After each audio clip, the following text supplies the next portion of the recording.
The word decent doesn't apply to me.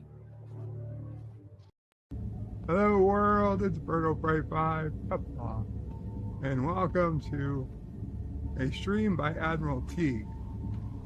This man has asked me to provide a video to him. He said he didn't care what I said in it, to be honest. So I said, I can do that. I can do honest. The truth is, Admiral Teague, I don't really agree with most of what he says about Star Trek.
Not a hero, he's a criminal.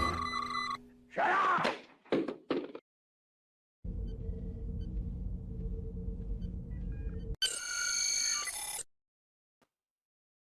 Well, hello, everybody. Good afternoon. It's your buddy, Admiral Teague, OB2. We love you. Good to see you, buddy. All right, listen up, because I'm about to drop some truth bombs before we kick off this stream. Want to be a YouTuber with no rules, no drama, and no structure? Well, good luck, because that's a one-way ticket to Crashville. People who think they can just hop on the YouTube machine, stream whatever, and dodge the trolls while the algorithm showers them with views, wake up. YouTube's a jungle. Mean, petty, selfish, and ruled by algorithms that do not care about your feelings. Look at Clownfish TV.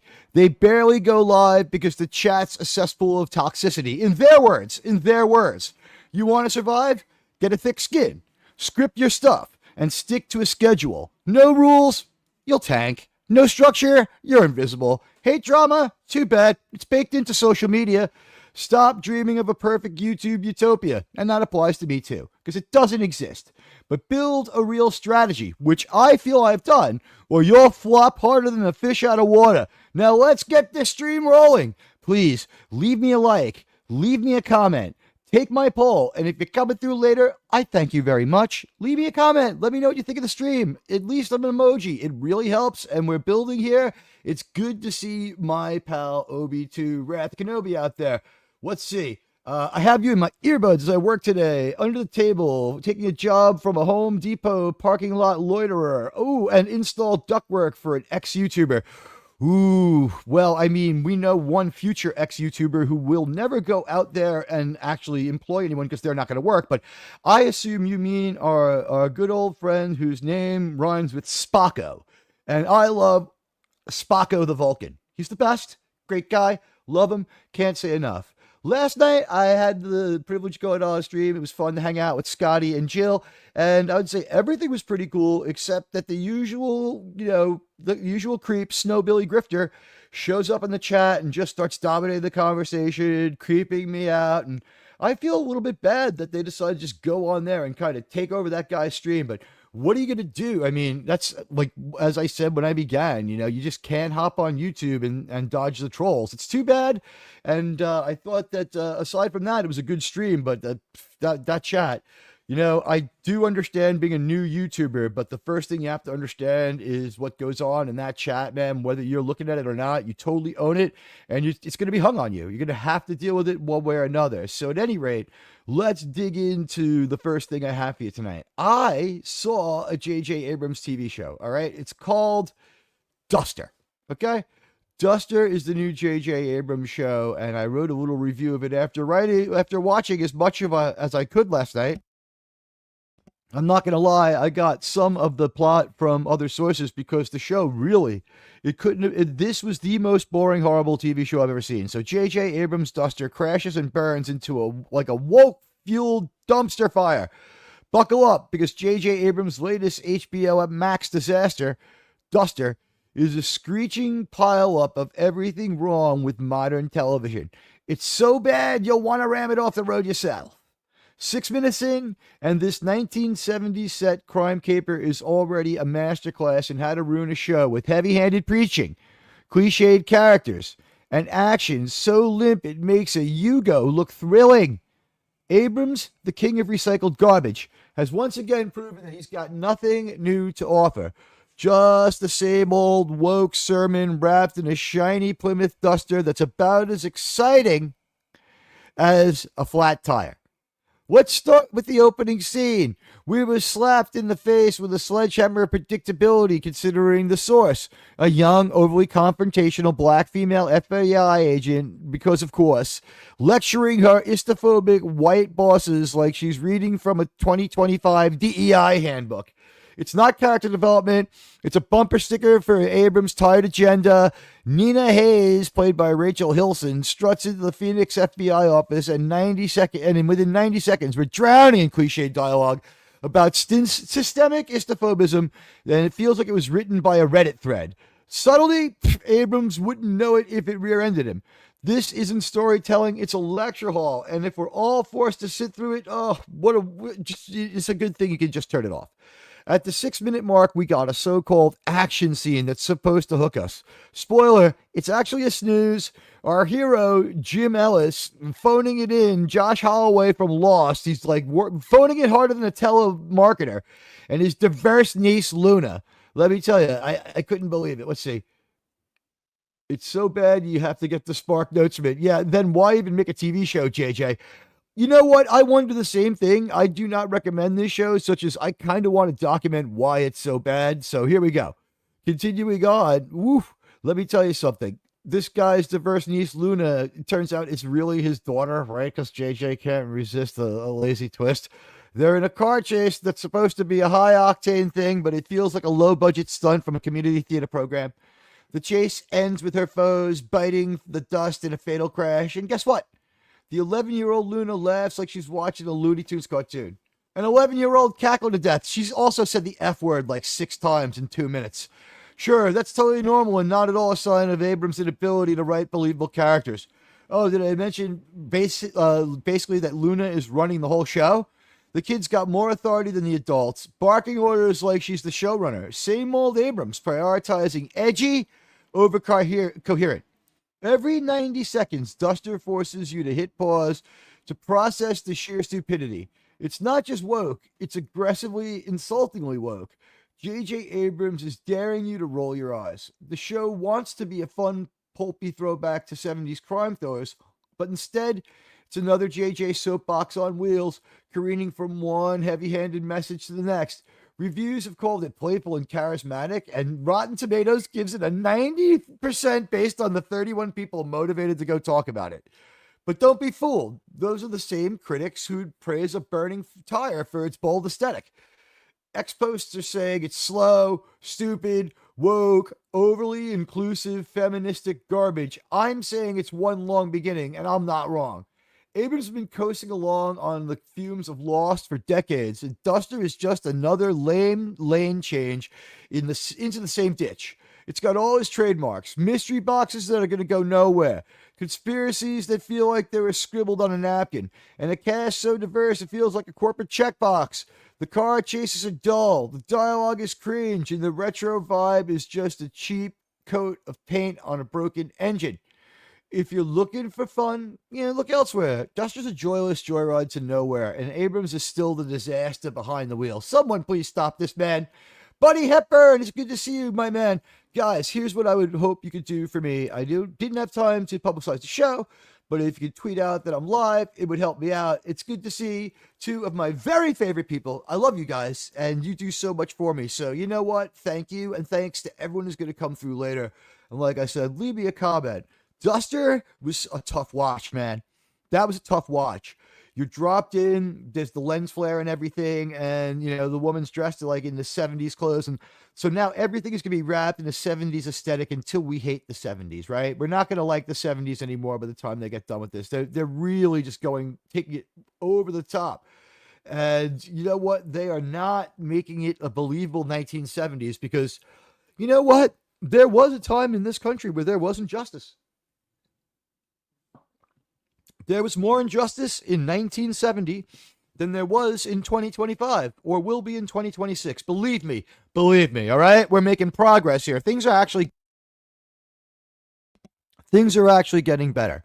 But as we move forward into the future, the problem that we're having is J.J. Abrams and his friends keep dragging us back into a past and making us relitigate it, and it's for a modern audience. So this is rehashing the past for a modern audience. I don't know what else to say about it. Hey, Mark, what's going on? Yeah, you know what? That's true. Well, here's the thing. Lost had fumes because this is what he does. J.J. Abrams is like playing that game of Pitfall, where it's just like, a series of hazards. But he's got this jump pattern figured out. So what he does is he runs towards the woke swamp. He jumps on his way. He pisses on everyone. He lands on the first crocodile, and as it opens his mouth, he jumps onto the other one, to the other one, to the other one, and then he's swinging from a vine. He's got this figured out for the moment, but I don't think that it's really been entertained. Anyone has really been entertained by it in quite a long time. Look at how Lost ended. Lost was an easy show to fix, but they refused to do it. There's an easy way to fix Lost. How? Simply do this. You make the island meaningfully haunted. How? Well, you don't set loose a polar bear and just see what happens. How about this? Somebody goes to a part of the island and finds like a weird spring of strange water, right? Like something really appealing or something like that about the water. There's some alluring, crazy, hypnotic music playing. And maybe they're like really like it's been hot for a long time or they've like it's been exposed. They drink. Yeah, it is basically Pitfall. Honestly, it is basically Pitfall. Honestly, on Lost, here's the way to fix the island. Have somebody go wandering around the island, have them get too hot from the sun, have them drink magic water, whatever it takes, and have them have some kind of outer body experience where they think they're seeing the past. And this will be good enough because it's more substantial than anything they did. I thank everybody who's here, honestly, from the bottom of my heart. Thank you. And anyone who's watching later, if you could leave the browser open for a couple of minutes to register your view, that'll help me out. So with Lost, what would have improved that show 1,000,000% aside from fixing that ending and giving them some kind of closure? Well, the first thing you'd want to do is this. You'd want to have somebody imbue the island with some kind of power. I think that having somebody maybe trip out from the sun or trip out from some magic spring water or whatever the case might be would be absolutely excellent for the show Lost because it would have made the island meaningful. How about this? If you're having like an outer body experience on the Lost Island and you see what you think is the past and what you see is Europeans shipwrecked there because they lost navigation. And you find out there's some people who live on the island that are indigenous to it, who were there first, whatever way you want to put it. They get into conflict with the Europeans. Both sides invoke their gods and put curses on the other, right? And then, they fight until there's no one left, or at least no one left who's going to tell the story to these people, except some weird totem that, someone finds while they're tripping from, the sun or from magic water. So, that would make the island make sense, right? It's like you go back to the other people and they're like, we can't figure out why this voodoo island keeps cursing us and messing us up. And you're like, oh, that's the thing about the voodoo island, right? The voodoo island is, cursed because Europeans washed up here. I had a vision I remember that, like, like Flintlock we found, like, it actually, the reason it's here is because it was on a European ship, like we thought maybe it was on a plane with us and maybe it was in antiquity. No, no, there's a couple of European things on the other side of the island. I saw some stuff in the cave, I think, and I saw the people who once lived here, and the Europeans, and everybody invoked God and the devil, and they went after each other until there was no one left alive. That could have fucking saved the show, but no. What they decided to do was have it be an angel's dream because no one could commit to anything. And these are the people that give you shows like Star Trek Discovery, and shows like Star Trek Strange New Worlds, and shows like, movies as great as Cowboys and Aliens. I mean, these people made the Rings of Power. They wanted to get out of their Star Trek contract, it is said, early, because they didn't feel like, really working for the money. And here's the deal. They had like a 7 years worth of contract or whatever it might have been, right?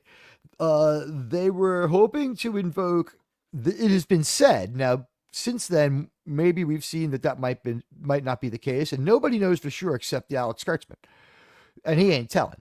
But it's been said that the Star Trek writers tried really hard to write the worst show they could so that they would get fired, so that they would be bought out because it would be less than the time that they're around.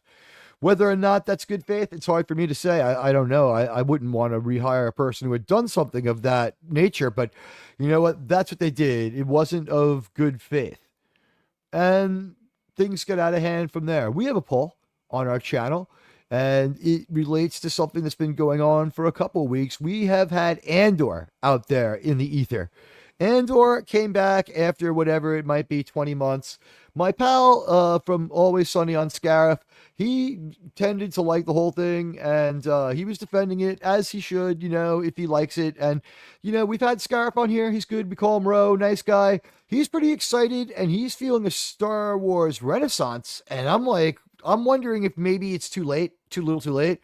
So now that it's over is our poll, and had positive reviews, it goes on.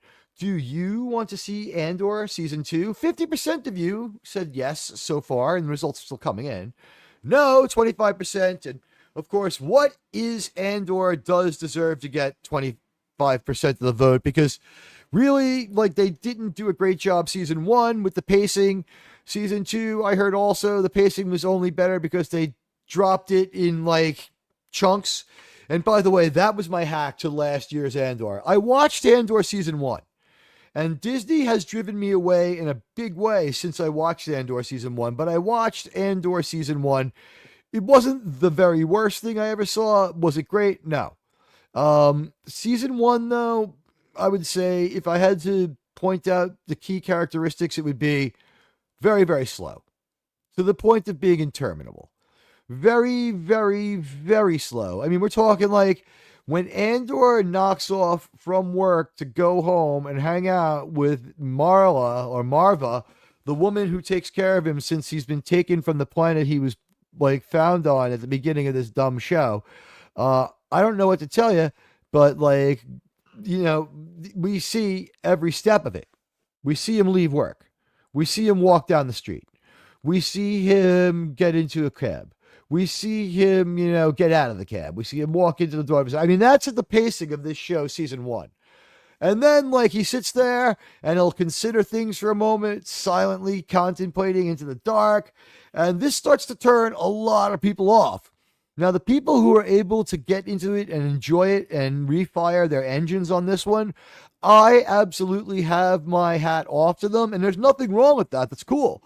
But honestly, it is so hard for me to get past some of the things that happened in Season 1 and some of what I would call the obvious frustrations of Season 1. One of them would be that in Season 1, we had the story of Andor be sort of boring to the point that I really didn't care about what happened after a while. And honestly, this is the truth, God's honest truth. When Andor ended, I had no idea that Andor was over. I had no idea that the show had another week in it. What happened was, it was so slow that there's a point, and if you see this, you'll know. If you've seen this, you'll know. Andor was like 4-story arcs. So what I was 4-chapter stories, right? So 4 episodes, 3 episodes would be one story. Sometimes 3, sometimes 4. So they dropped story 1, night 1 last year, and then it was every week for like 10 weeks, and it was interminable. It was interminable because the story was paced so slow. A lot of people say they managed to pay all this off. And maybe the problem is you must endure 80% bad to get your 20% good. It might still just be streaming. It honestly still could just be streaming. So, hey, Gap After Dark, stop by to say hello. I'm on my way to the doctor's appointment, and they called me in. Have a good day. I hope everything is okay.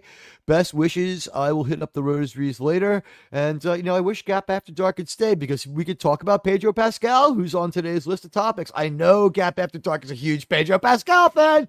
Welcome to Admiral Teague's Anglo Angle, where we talk about really light-skinned Latino people like me. Oh, my God. Could you imagine that? I can't believe that those are acceptable things to say. You know what? And Buddy speaks for myself. Best wishes to you, Gap After Dark. My fingers are crossed, and later on, I'll pick up those rosaries for a moment. I really hope you're okay. Called in sounds a little concerning. Know that, my thoughts go with you. Listen. Back to the entertainment. With best wishes to my friend. Back to the entertainment. YouTube as a platform, it's a cultural juggernaut. It offers creators this stage to share their ideas, entertain, and build communities. However, some aspiring YouTubers, they harbor this vision of succeeding on the platform without rules, drama, or structure.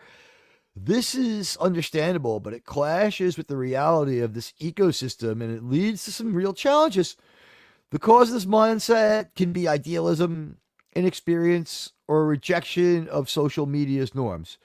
Someone was saying to me the other day, they actually spoke this sentence: all I want to do is be on YouTube and not have any drama or problems. Oh, you sweet summer child, while you will not have any drama or any problems from me, there are people who just are dramatic by nature and problematic in their behavior. There are some people who will start going after newer YouTubers like as soon as they come out of the nest, as soon as they start showing up to do content, just to savage them up a little bit so that there'll be one less person and one less fish in the sea. It's a brutal zero-sum game for the people who don't have any creativity, and you should be afraid of them. Watch out for people who can't go on, solo. Watch out for people who are always, going on with a panel show or just, live by upload, who can't hold forth on their own. Have I made mistakes holding forth on my own? Sure. I've been late on chats and I've been accidentally, insulting here and there. But I will say this: if you're going to do this, you will insult some people here and there. But what do you guys think? I mean, anybody out there, chime in on this one. What do you think of the statement, I just want to be a YouTuber and not have any drama? Is that not a contradiction in terms, knowing what you know and hearing what you hear? You have X. You come by and you see our shows. And by the way, I thank all of you who do. You're the life's blood of this social experiment. But the idea you could have no rules on here, it's just going to lead you to be more frustrated. You know what? There's a cause of this mindset, and inevitably it can produce effects that make success harder for those who adapt to the platform's demands. Now, if your desire is not to have any effect whatsoever, then it's also kind of incumbent on you that you don't have people going on there and publicly like destroying people or being publicly horrible. So, that's part of it too. And, I would say this: you're saying all the right things to your chat, and I don't hold it against anyone who says, without being able to really back it up, that they, that they're concentrating on the chat, because there's been times that I haven't been able to see it. I have not always said that I concentrate on it, though. I think I usually own when I'm late, because it can happen, right? And, these thems are the breaks. But when you try to do YouTube, you hope for no drama. And the only thing you can do to reduce it is honestly go against the other thing. You have to have a few rules. If there are people who are antagonistic, you probably should not allow them to stream together. You shouldn't invite them both to the same stream. You shouldn't invite a bunch of people who don't know other people are going to be there to the same stream at the same time until you know what's going on. you shouldn't form a YouTube like X group of people you want to talk to until you know that they can get along. Like, do a little research on that. Like, you know what? After a while, you're saying you don't want any drama. If you don't want any drama, I'm not saying this in a scolding way, but like, we all learn. It takes a little while. People who don't want drama have to do due diligence. What do I mean by that? I spent 20 minutes attack proofing this stream before the show. It still might get attacked. I'm just going to have to live with that possibility. If it happens, it happens. I'll be all right. I've been through stuff like that before. That's life. But at the same time, we hope for the best and maybe it doesn't happen. But if I don't take that, 10 to 20 minutes of attack proofing the stream, well, then, that's on me. Last week, what did I do wrong? I forgot to put on subscriber mode. And, I think that we here all know who the person is who shows up, especially on Saturdays. Because during the week, now that we've adopted a streaming schedule where I stream at the same time as my loudest critic, I've stopped getting attacked. Now, I would never.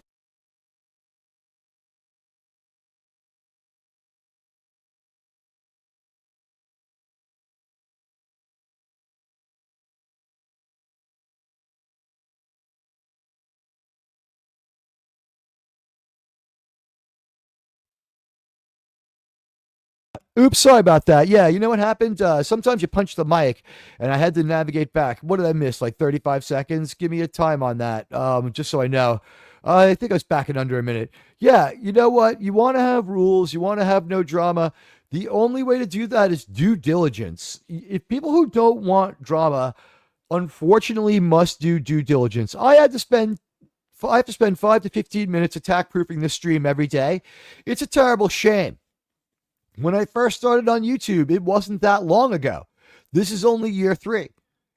In year 1, I could put the link in stream. People were still putting the link in StreamYards, and I was the rebel who wouldn't do it. And people were like, he's spiteful of his own success. A couple of people went on to lose channels because the link in the StreamYards got exploited. And people would come on the show under false pretenses, and then they would turn on their camera and show something that couldn't be shown on YouTube, like violence, like prawn. And that would really mess you up. Oh, Mr. House Party 6, I have some great JJ stuff for you. We're going to circle back. We're talking a little bit of YouTube business in the non-dramatic sense. How to avoid drama. You want to be a YouTuber. You want to do YouTube. You know what? God bless you. You got the freedom to do it. You have the means to do it. It is fun. But I will tell you this hobby has messed up my life. This hobby has bled over into other parts of my life. It has changed the course of how I pay my rent sometimes. Some months for the better, some months for the worse. But the bottom line is I am grateful to all of you, and I do enjoy the streaming. But the only way for you to avoid drama is to have, a set of standards and a set of rules. If you are going to stream, you need to spend 3 months watching your favorite live streamers and keeping your eyes on the chat. Watch Doomcock on Friday nights. Watch what a great job his mods do. For the most part, that is a very well-policed stream, and people there do a great job. Does one slip through the vest every once in a while? Sure. Now, as far as YouTubers on a micro level, you're your own mod. You're your own mod. That's just the way it is. I was my own mod. I had mods, but for the first, couple of years, the way I looked at it was the only person responsible enough to do this and can be accountable to take accountability for it is me. And while that's still the case, I did choose to deputize, especially Buddy and Obi2, but especially Buddy, to take care of some of my responsibilities. And they have done an excellent job, especially, in protecting me and more than anything else in thanking people. And that's what it's all about. They have represented this channel and they have made it seem as though a very plush red carpet is rolled out for you. Not just any red carpet. I'm talking like we sent you our best red carpet, okay? When I send you my mods, I'm sending the best. And you know what? I'm sure that there are people who do their best for YouTubers who are maybe, not the greatest guys in the world. God knows there's a show on right now that I do not dig nor approve of. And what else can you do but say that is, again, life, and you have to just kind of get by with it. You know what? There is nothing wrong with my friends who go on there. It's fun to stream. I don't tell anybody what to do. what can you do? I think I was only silent for about like 1 minute there. I knew I hit my microphone and I was just opening one window after another. This YouTube thing, like my hand made the briefest of contact with the microphone. And of course, what happened was it turned the whole thing on to mute. Be ready for StreamYards to be really, really weird and do strange things to you. This kind of, I guess we can put we can put that one down to me and pilot error. But you know what? What are you going to do? We're going to come back and talk to you guys this weekend about Star Trek. So put pin in your calendar for that. But right now, all I ask is people like, share, follow, and share out on X that I'm live. Listen, if you want to do this YouTube thing, I can see why. Like, I do it myself. After about 1.5 years of watching YouTube, I decided it was time. And I mean watching it like we do now. I do now. Where it's my primary form of entertainment, and I don't really watch a whole lot of TV at all anymore. So with that in mind, I started doing analysis, like how can I do this in a way that's fun? It's easier and quicker to create than some other stuff. And you know what? There's an instant feedback. It's almost like being a musician where people can, hypothetically applaud you every few minutes if you're doing a good job, right? So it was very appealing. And I went in there. The first thing I did was, after watching for about 1 year, I saw that people had mods. I was influenced to give loyalty wrenches. That was a mistake. I don't advise it. It does get people, feeling good about themselves, but it goes away in about a day. And then, you get to a point where if you have an entire stream of mods, nobody can tell what's going on. And when it's, loyalty wrenches, that wrench, it's the only thing you can give. You should be able to give somebody like a flower or a check mark, honestly, like a channel check mark that just stays the channel, something like that. And I just thought of that now, but think about what a good idea that is. Where you're, and also, my channel members, I love you guys. And right now, with all wrenches in the chat, that's not a big deal because Gap, Buddy, and Mr. House Party all will pretty much, between the three of them, probably 2 are going to thank anybody who super chats and anybody who joins. So it's great. It's absolutely great right now. And, it's not non-reactive chats. It's not non-reactive wrenches. But you guys get what I mean. And it's good to see everybody here hailing each other. We're a community. And up top, I told you guys that I watched Duster. I had a review. I went through it. I read it word for word. Right now, what I'll do is I'm going to riff off my review. I'll give you a couple of sentences, a paragraph, and then I'll expand. J.J. Abrams, Duster, crashes and burns in a woke-fueled dumpster fire. Okay?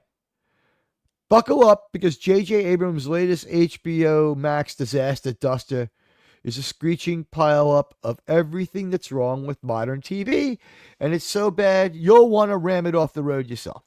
6 minutes in, and this 1970s set crime caper is already a masterclass in how to ruin a show with heavy-handed preaching. It's got cliched characters and action so limp it makes a Yugo look thrilling. Abrams, the king of recycled garbage, has once again proven he's got nothing new to offer, just the same old woke sermon wrapped in a shiny red Plymouth Duster that's about as exciting as a flat tire. So let me expand. It crashed and burned like the woke-fueled dumpster fire that it is, because in the first few minutes we have, like, reading from the 2025 DEI handbook, the sledgehammer of predictability, confrontational young black female FBI agent. So she's an FBI agent. She's got a good deal of power based on that, but then they take it away from her immediately because these 2 faceless white guys that are just out of focus in the background, just like the foreground, really. She's in the background is the foreground is the background. They're messing with your perspective. They're faceless white guys, and they're just like, I guess they represent the paternity that JJ is, arguably a member of, but. So the patriarchy, they're like that, and they're like, you're only here because we thought people like you would be, istophobic and violent. So we need to keep an eye on you because you're this bad kind of person. But then we turned out that we could control that right away because we could control anything. And now we don't need you because we didn't need you because we never needed you. And you're not important and we don't have anything to do with you. So we're going to make you do this and you better not screw it up, but we don't know it is. And she mouths off to them. They establish they're in charge and they can fire her right away for any reason. And then they let her mouth back and clap back. It's so ridiculous. Rachel Hilson is okay. But, she struts into the Phoenix FBI office, and within 90 seconds, it's cliched dialogue about systemic Islamophobism. And it feels like it was written by a Reddit thread. Abrams wouldn't know subtlety if it fell on him.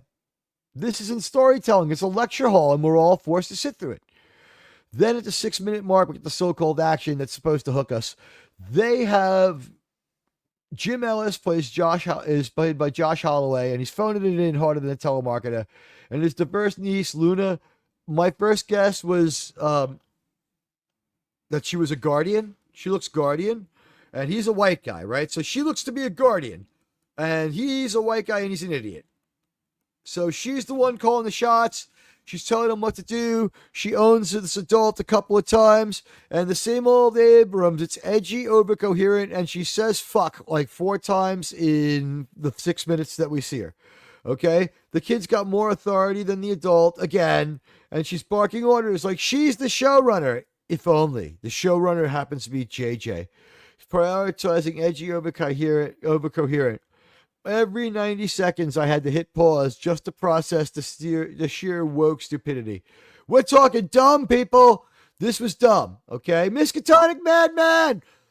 I made the mistake of watching the first episode. Oh my God, Miskatonic. At least you can verify this for me.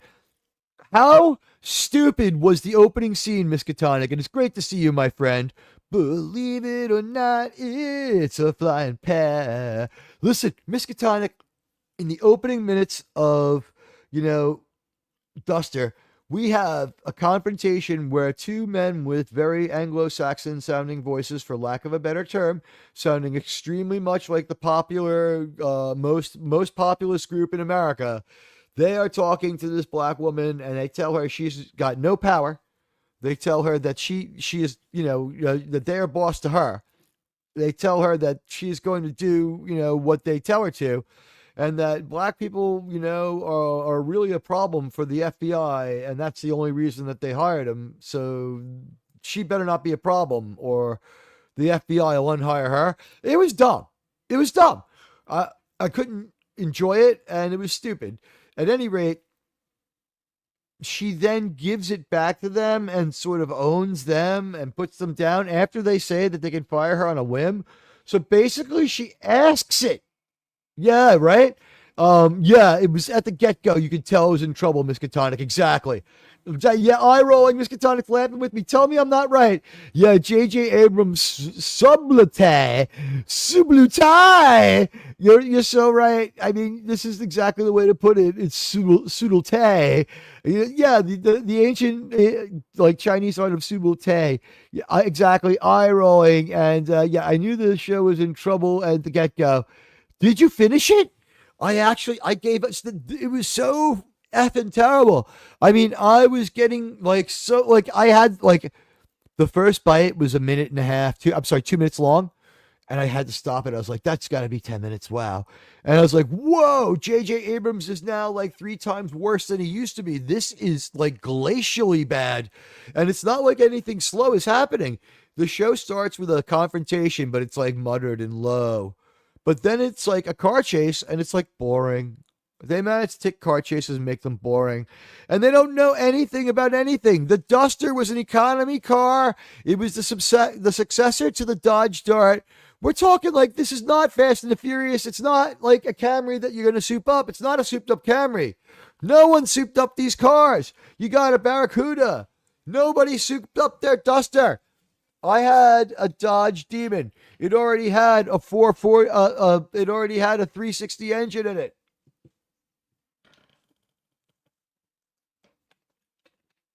I'm sorry. My brain dyslexia went on me. It had a 280 and it had an old school carburetor. That carburetor, those holes were the size of a shower drain. When the shutter opened to suck in gas, it sucked in so much gas. The car belched a black cloud of smoke, and it really took off. And if I put lead additive in it, it really took off. Those cars boogied. But this guy's got a freaking hood scoop on his economy car. It's a duster because J.J. Abrams' grandfather probably had a duster. I heard. When did they say Kelvin? Did you stick around for the Kelvin reference? It gave me that old Robert Loggia show, Mancuso. Oh yeah, Mancuso FBI. I think I'm familiar with it. It did have like this boring Nero Wolfe on like bad nightclub drugs from the '90s feeling. And what is J.J. Abrams but bad nightclub drugs from the '80s with a weird feeling in his shows and stories? That's what his shows and story are. Yeah, exactly. But he's got it. Yeah, Al Bundy had a duster. That's all you have to say. Later on, at one point, though, he had a Mustang when the Bundys go to the beach. Remember that one? Their car changes a lot, but whenever they go into the garage, have a talk about their marriage, it's always a bomb. They set up the most obvious BS backstory. It's laughable. Oh my God, is it ever laughable? Every 90 seconds, Duster forces you to hit pause to process the sheer stupidity. And I mean this. I mean it. And it's Al Bundy's car. Who would want it? It's not exactly connected with being. There's no cool factor to the Duster except that it's from the 70s, which again shows that J.J. Abrams hasn't done any research or retained any memory of events that happened within his own life. Just like I proved that he is not sure where he went to school or where he grew up. J.J. Abrams says he had to switch coasts to go to school after saying he grew up in Manhattan and going to school in Bronxville at Sarah Lawrence University. Walking distance from Yankee Stadium. It's a long walk. It's a hike. But you could do it. It's less than 10 miles. It's not a lot less than 10 miles, like 9 3/4, but it's a little less than 10 miles. The bold aesthetic JJ is putting up there is just to confuse us, okay? The show wants to be fun and pulpy, like a 70s crime thriller, but it can't pull it off. Instead, it's a soapbox on wheels. It's careening from one heavy-handed message to the next. Oh my God, this cursing little girl who's directing the man because no man can figure anything out, and he's too irresponsible to admit he's a father. He's hiding that. He's pretending to be the uncle for a while there. What's with that weirdness? And then, whatever. Like, she throws $100 out the window in 1970? $100 in 1970, that's like throwing $700 out the window now, $800 out the window now. And if you threw $100 out the window now, it's so hard to come by money, people would freak out and go fucking after you. You're not going to get away with throwing $100 out the window. Craptose intolerant. JJ is trying to copy Spielberg. At least in Duel it was a Plymouth Valiant. You would soup up a Valiant. The Plymouth Valiant was a really cool car. It was earlier and it had the same style. The Valiant and the Dodge Dart are the same car. The Valiant a little more stylish, had a really cool back window. The Duster a little more. It was supposed to be like a starter car for a family, and then like the Valiant was like a middle of the road car for a single guy. It was like a pretty good, slightly sporty car, especially sporty by American means for the time. And remember, there were much more niches in cars and stuff like that than there were now. There were whole models dedicated to, certain style of car, rather than a bunch of very interchangeable looking vehicles that just have different size engines in them. The Valiant and the Duster were both made by Chrysler, but they had acquired those two companies, and they sort of kept those names, and the design traditions stayed alive. It was good stuff. But in this one, yeah, JJ, he's trying to be Spielberg. The thing is, like, Spielberg, you think to yourself, think about that, like, drive in Close Encounters when Richard Dreyfuss is trying to get away from the aliens while getting to the aliens, while getting away from the aliens, and he can't figure out what's going on. And then, whatever the result is in the end, it's like he, in great confusion, is set upon by the aliens. And then there's like a wild scene that culminates with him knowing that there are aliens or something else out there, some kind of intense power. And he's changed and he's gotten a little bit mind scrambled, and we can tell. And we can tell he's not going to be different. He's not going to be the same guy. And we can tell that he is going to be a big part of the rest of this movie. And he is. And it's a good movie and it's enjoyable. But at the same time, Duster gives us a car chase where the beginning, middle, and end of the car chase are punctuated by 540s, a 360 plus a 180. The car spins completely around and then stops facing the way it needs to go. And then with the passenger door facing us, it opens up and the same little asshole who threw the $100 out the window picks it up. And then he speeds away again. And it's the third time he's done this maneuver in the first 6 minutes of the show. That's how hard it was to take. And, the Valiant is a great car for the Trekkie, except for those dang Romulan Thunderbirds of prey decloak on your bumper. Yeah, the Valiant, right? You have to call it the Valiant. And there's a Plymouth Reliant as well. So, yeah, the Valiant is a great car for a Trekkie. And there used to be one parked by my high school where the guy had the NCC 1701 bumper sticker or decals on the side of his car above his gas tank. Somebody got the joke, and went Star Trek with the car. You couldn't get ones for that ship, but he got Star Trek stuff. It was fun. You know what? He tries to be like Spielberg, but at the same time, Spielberg wasn't afraid to take a chance. Spielberg wasn't afraid to have a female villain that is evil and only has some redemptive qualities and to let them die for their evil deeds, like Elsa in Indiana Jones and the Last Crusade. But with JJ, what we have is this unearned cursing child, and the cursing child uses the F word. 10 likes. That is so kind of you. Thank you for helping me polarize the hall. The goal is to get around 30 or more for every show, and so if you're coming through later and there's 30 likes, don't hesitate to give me another one. We really need you guys to like and comment to keep this show alive, and that's why I do not run commercials live, and why I keep it to about 3 breaks for a 2-hour show when it's over. We the idea here is to engage you and hopefully to win your confidence as someone that you would trust to go to a movie for you and review a movie for you and tell you the truth about what's going on. So at any rate, this J.J. Abrams show, I'm near the end of my review here. Abrams has been coasting on the fumes of Lost for decades. We addressed all that. Duster is just another lane change into the same ditch. Yep. It's got all his trademarks, mystery boxes that go nowhere, conspiracies that feel like they're scribbled on a napkin, and a cast so diverse it feels like a corporate checkbox. The car chases are dull. The dialogue is cringe. And the retro vibe is just a cheap coat of paint on a broken engine. If you're looking for fun, look elsewhere. It's a joyless joyride to nowhere. And, Abrams is still the disaster behind the wheel. It's sad. Harry Potter and the Cruising Child would probably be another way to put it for sure. And you know what? I if I had to ask anybody to describe it, would be like, I could go to the government and I could have the highest official in the land go out there.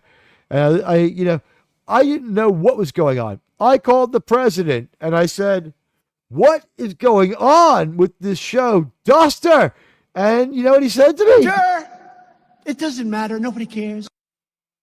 And I guess he's right. I'm going to give you something right now. J.J. Abrams is never going to pay off a mystery box because he doesn't know how, and he can only write beginnings. Sir, that was so controversial. Sir. Yeah. Well, what can I tell you? How does he write this stuff? Had a mechanical arm. Be that as it may. Segueing back into more grounded territory. Honestly, J.J. Abrams has been failing to deliver. One of the greatest pleasures of my YouTube career has been, and I started out doing this, if you want to see some of the oldest Admiral T uploads, Google J.J. Abrams is a terrible filmmaker in my channel, like where the little magnifying glass is of my content. I have playlists, about 7 or 8, with different things that relate to that, including 2 interview breakdowns where we pause the interview and stop and tell you what he's saying in his own words.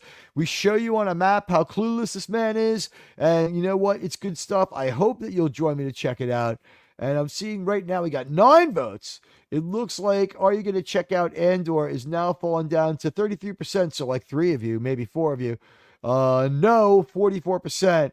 What is Andor? 11%. I like the cut of your jib. See stream, see results, like stream. Listen, I forgot to say this. Last Andor cycle, there was 4 episodes, so 3 to 4 episodes per cycle, right? They tried to release it in chapters. So I watched chapter 1, whatever, right? Episodes 1 through 3. It's not bad. It feels like Star Wars here and there. I'll admit it. It feels like Star Wars here and there. They do stuff where the environment they're in contributes to their fighting. What do I mean? Like in Cloud City, Luke is affected by altitude and wind and, the structure he's on and all the other stuff. And so that plays into the fight. Whereas in the sequel trilogy, when Kylo Ben and Rey are fighting on the old Death Star, that Death Star is being hit by the most violent ocean in the world, but that doesn't play into it. The Death Star doesn't. Hey, Kyle, good to see you. Just got out of work. I'm glad that you got one in the books. Congratulations. Do you work the lobster trick or something? Or are you on the East Coast? Or what are you in Central Time? What is it like? Just like, are you on the West Coast? Is it like hitting like, Mountain Time rather, 2:00 now? I'm glad you're out of work. I'm here to entertain you, and I want you to have fun with the show. All right, so here's the deal. We have this Streaming for Vengeance show where we review media, and we are reviewing the show Duster. Kyle, I'm sorry to say, or at least, I'm confident in saying that after watching some of this, I can save you the time of watching this. And if HBO Max is going to put this on, is this just to say they have content? I mean, yeah, you throw enough stuff against the wall, some of it's going to stick. Is that HBO Max? And they're calling it Max now, too. So, I mean, does anyone not think Skinamax and Austin Powers? But, you're going to, if you have the option to buy 5 or 6 shows that don't have to work out and see what happens, is that what ultimately is going to happen? That like some of them will be just like, well, J.J. Abrams has a show. He's J.J. Abrams. He did Alias. He has some experience. He has no fans, but maybe it catches on. We can lampshade it. Maybe the mystery box will be that it's better than his other stuff. But he can't change. He's a one-trick pony, and now his daughter's a pop star. Don't follow Sarah Abrams or Rebecca Abrams, whatever her name is. She can't sing.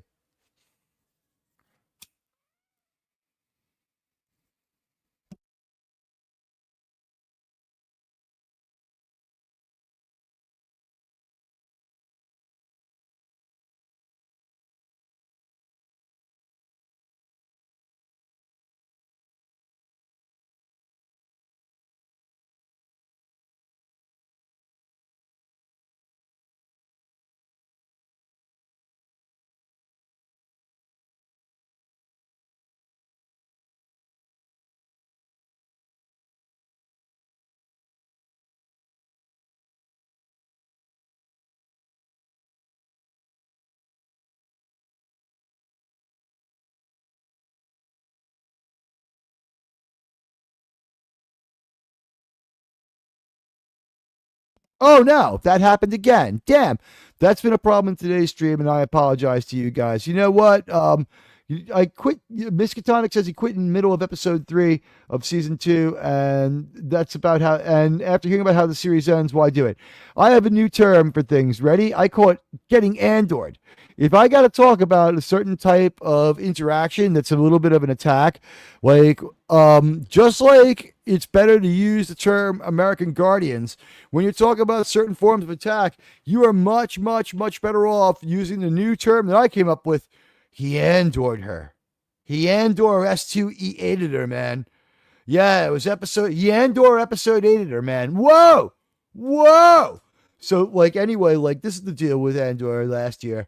I would wait 3 to 4 weeks to watch episodes so that I wouldn't have to wait to see it end, because the wait was you were annoyed at the show more than if you just saw the story.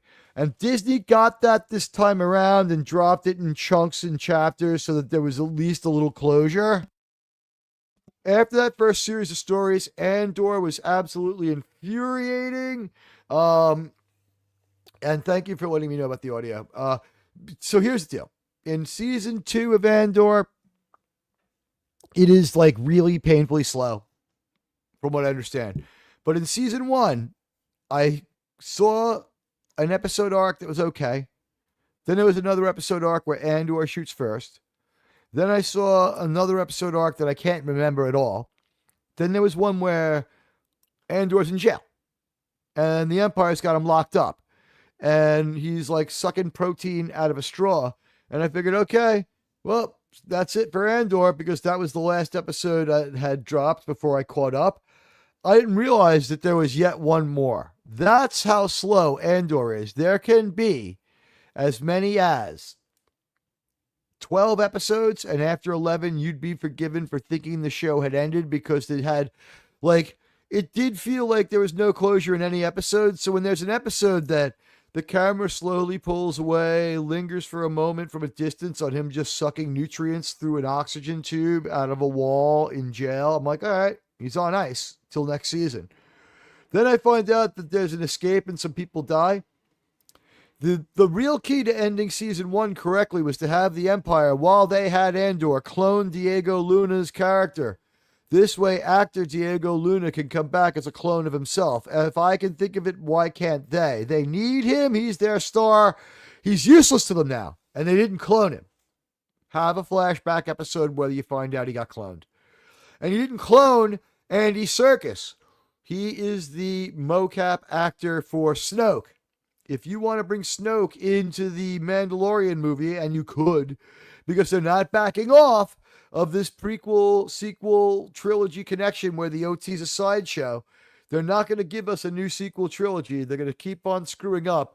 And so the sequel trilogy is going to be validated in Mandu, in the Grogu Mandu. The Grogalorian and Mandu. In Mandalorian and Grogu. The Grogalorian and Mandu. It should be called the Grogalorian and Mandu. I've been doing that a lot this week. On Happy Birthday Doomcock, I said, Happy Day Cock Doom. It's your Teague Admiral buddy. That's how bad it was. Sean was laughing.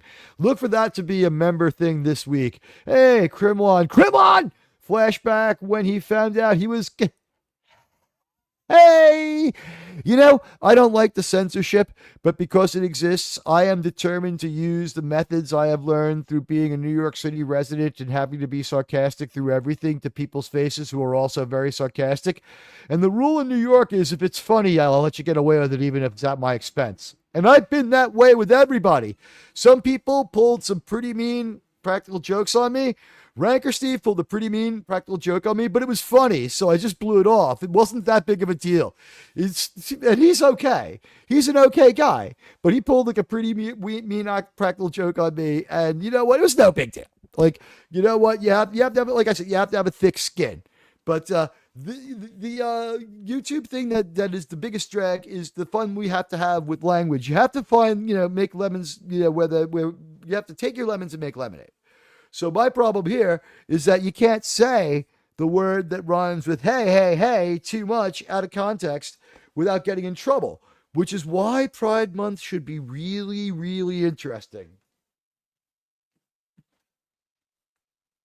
I have a whole Pride Month plan, and I think you guys are going to like. But before I get into that, let me tell you, there is weather, there is pride, and there is pride weather. And one of the things I did was we had an episode of Star Trek last week where it was important to get on some information. We had to get the information out there about basically 2 Star Trek movies worth of info. And so I created a video for you guys to enjoy, and I'm going to try to share it for you now, if I can. One of the problems with trying to share things now is it helps to have at least average intelligence, and I can't always say I'm packing that, you know what I'm saying? I try. I give it my best, but you know what? Give me a moment. Here we go. Check it out. Check out this feature I made. It's exactly 2 minutes long. I call it the Nexus Incident and the Battle of Sector 001. Or the Battle of First Contact, sorry. Here we go.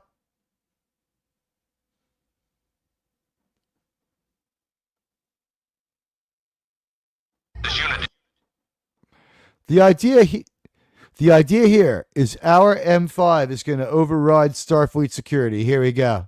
Unable to comply? This unit is the ultimate achievement in computer evolution.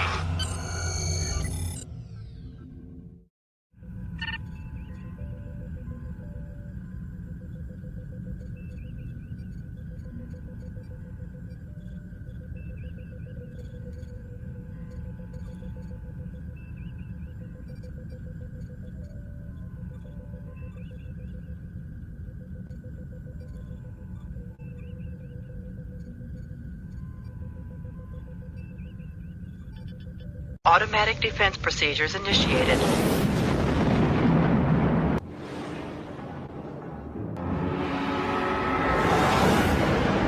Time travel.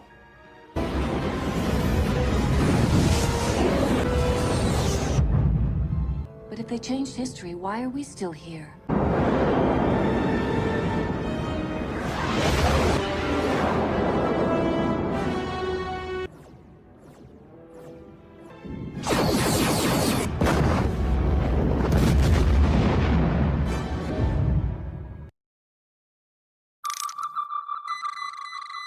Thank you for your attention.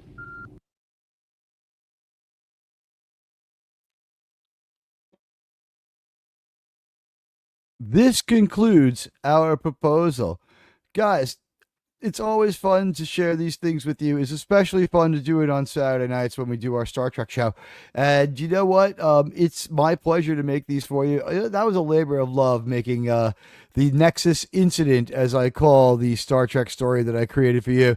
And you know what? This year you got so far 2 minutes of what I would call a real Star Trek story from your buddy, Admiral Teague. What did I do? Little Star Trek hacking story. It's standard bad guy stuff, really. You can't be a Star Trek bad guy until you hack into the Nexus, until you hack into Starfleet data. And let's see. If you're talking about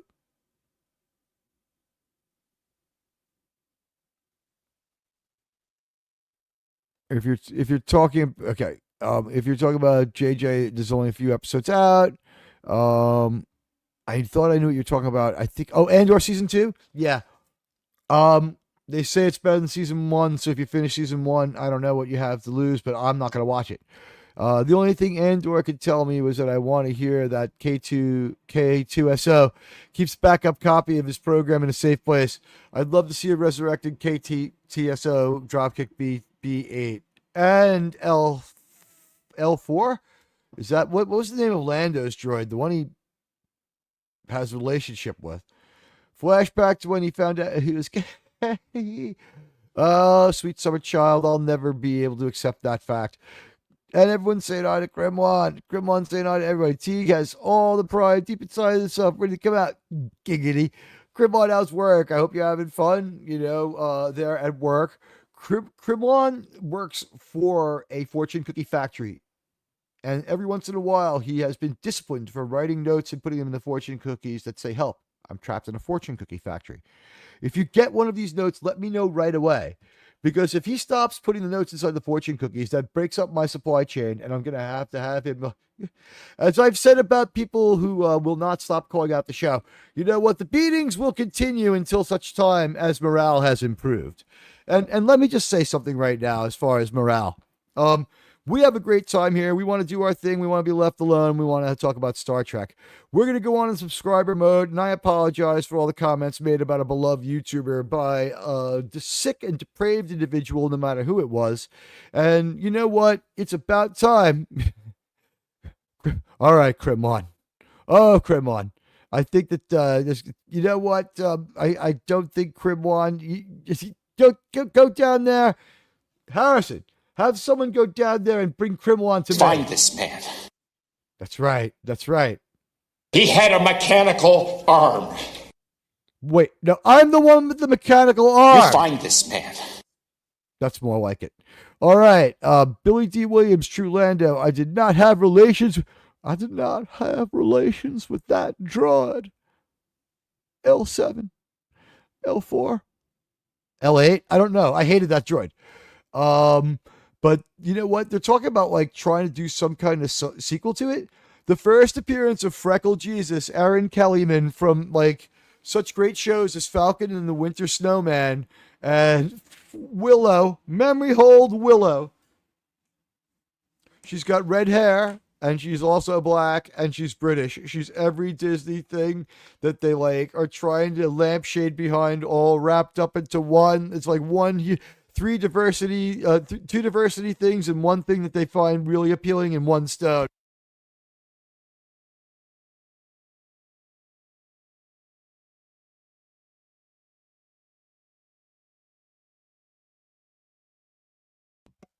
Sorry, guys, I cut out there for a moment because I was actually That was sucking down some soda, but then that went down the wrong pipe. So let's see if the Andor show has made any headway since last we checked on our intrepid poll. Let's take a look. All right, let me tell you something. We got a poll with 11 votes, man. That makes it pretty scientific. You know what I'm saying? Now that it's now it's over and had positive reviews, man. How do you want to see Andor season 2? Now, in case you think that's insulting, I am both Cuban and from New York. So I am imitating Al Pacino, imitating my grandfather. So it's actually okay. And F you if you think I don't have the right to do it. Now that it's all over and we've had positive reviews, do you want to watch Andor Season 2? Chase! 27%. No, 45%. A lot of people just outright aren't interested. And then to bring that up to 63%, no. What is Andor? And 9% of you wonderful, upbeat, fantastic, fantabulous people have asked to see the results and like the stream. And I'm sure you've all have hit that like button for me because I know I can trust you. And I know that, we're here to have a good time together. I took a little class on YouTube to make sure, I always am taking, because I am under attack by psychopaths all the time. And if you haven't hit the like, please do so. Please, can I get to 30 on this stream by the time, a day goes by? That would be great. If we could get up to 20 before the stream was over, man, I'll be so grateful. And if we hit 50, I'll take my shirt off. Why not? Why not? How much trouble could I possibly get in? I don't think it could happen. 50. Anyway, that's the offer. Admiralty gets 50. Last time I said that, there were 500. And you know what? We couldn't tell at the time. It came in a weird way. But that one checked out. Let me tell you a little more about being a YouTuber. After my Saturday show every week, I get on the phone to YouTube customer service and I report myself in my stream for suspicious activity because I want to be the one doing it. I want to be out in front. It is messed up what happens to my show, and I just want to have a normal analytic and be left alone. But some people can't live like that. They have to cause problems and they have to be, they have to be a spoiler. It's a big internet, and people should just leave each other alone. And instead, we're forced to fend off a lot of attacks. Some people who know they're never going anywhere have the freedom to attack people nonstop just to keep down people they don't like. Know the great man, said Mark Twain, by the confederacy of dunces keeping him down. For me, part of that confederacy would be Comic Relief Crusader, unfortunately. But you know what's weird? While I've come on at this time, we've had a great increase in people watching the show, and I thank all of you. This is the time, more or less, where I started. People are starting to understand that I'm on, and it is really hard for a single show solo host to go up against the panel, which is why, obviously, the panel is more lucrative in views, because when you have a panel, you can turn around and you can have 6 or 8 people on there, and those people are going to end up creating what looks like, say 12 people watching, if 5 are, really watching, because you got 8 people who have to watch the stream to respond, and they have to go back and forth to it to do stuff like that. And it's a rare YouTube panelist who isn't also in the stream. You have to jump in and out. So that's going to drive up your views raw and your, concurrence, because your panel is part of your chat. When the chat becomes the panel, it's the easy way to the top, but then you have a little bit of a mob rule. Maybe I'm a little bit dramatic about this, and some people have found it to be weird, but I think if you don't have standards, you're going to end up stuck to the lowest common denominator, and you lose a chance to be interesting. It can be real bad. Pardon me, it's Admiral Teague's mom.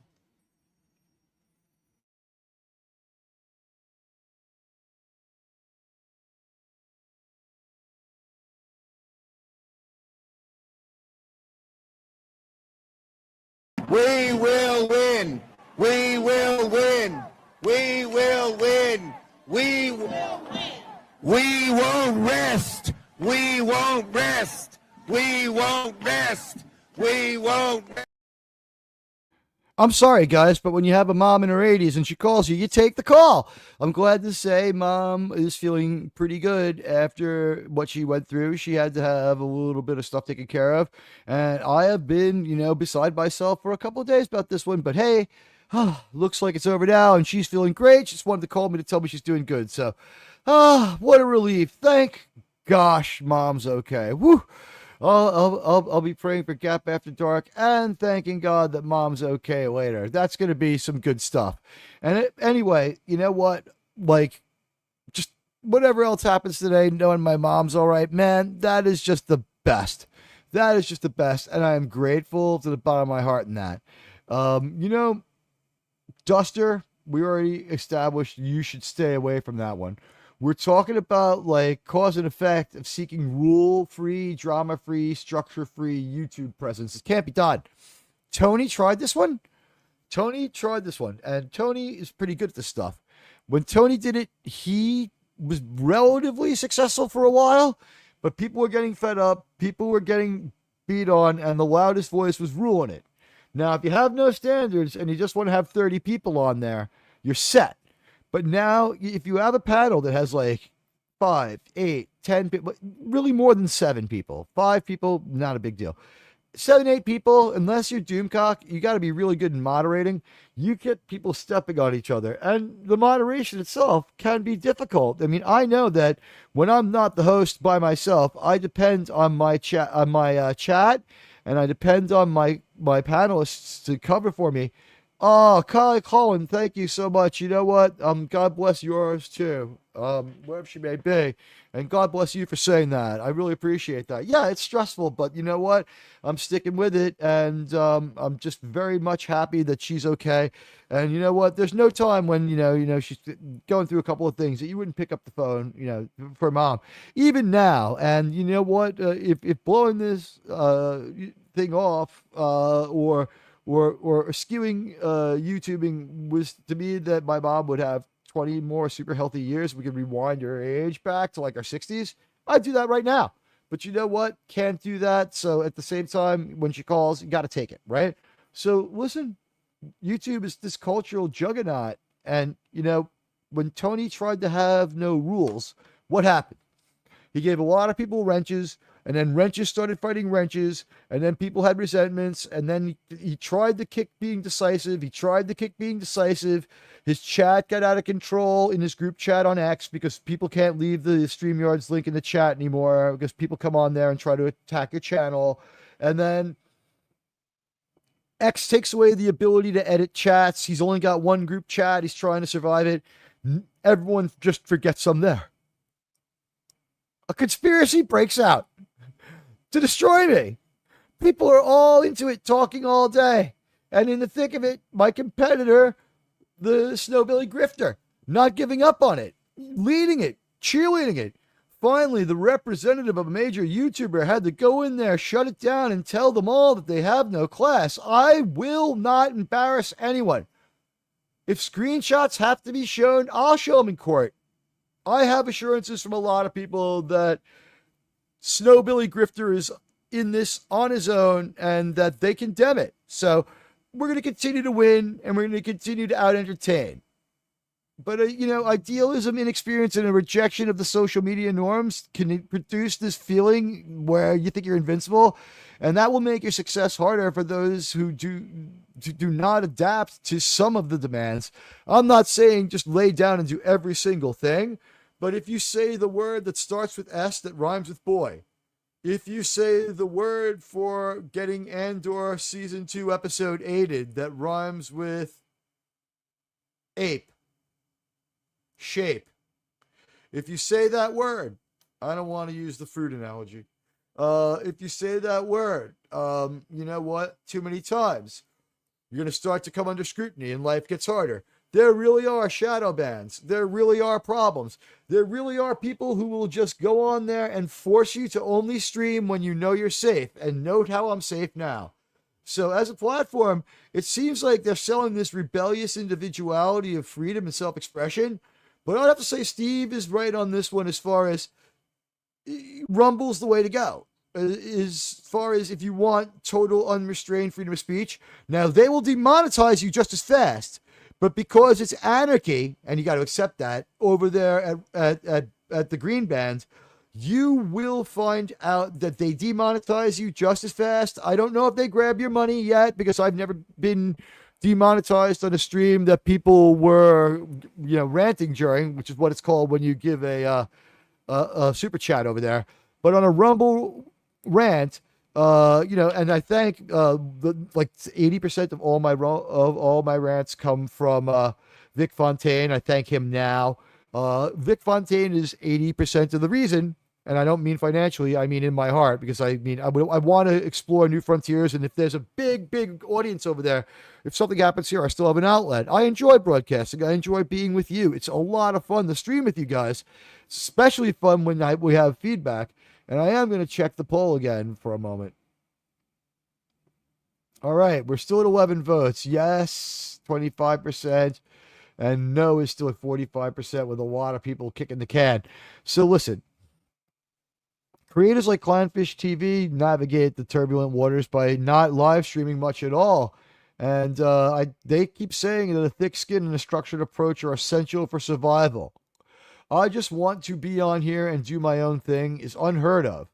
People like Outlaw Bill also, they have rules, and for no fault of their own, only through association with me, they were visited upon with what social media calls a dog pile. And everybody who was friends with this one person jumped out at Outlaw Bill, and they took advantage of the uneditable groups thing.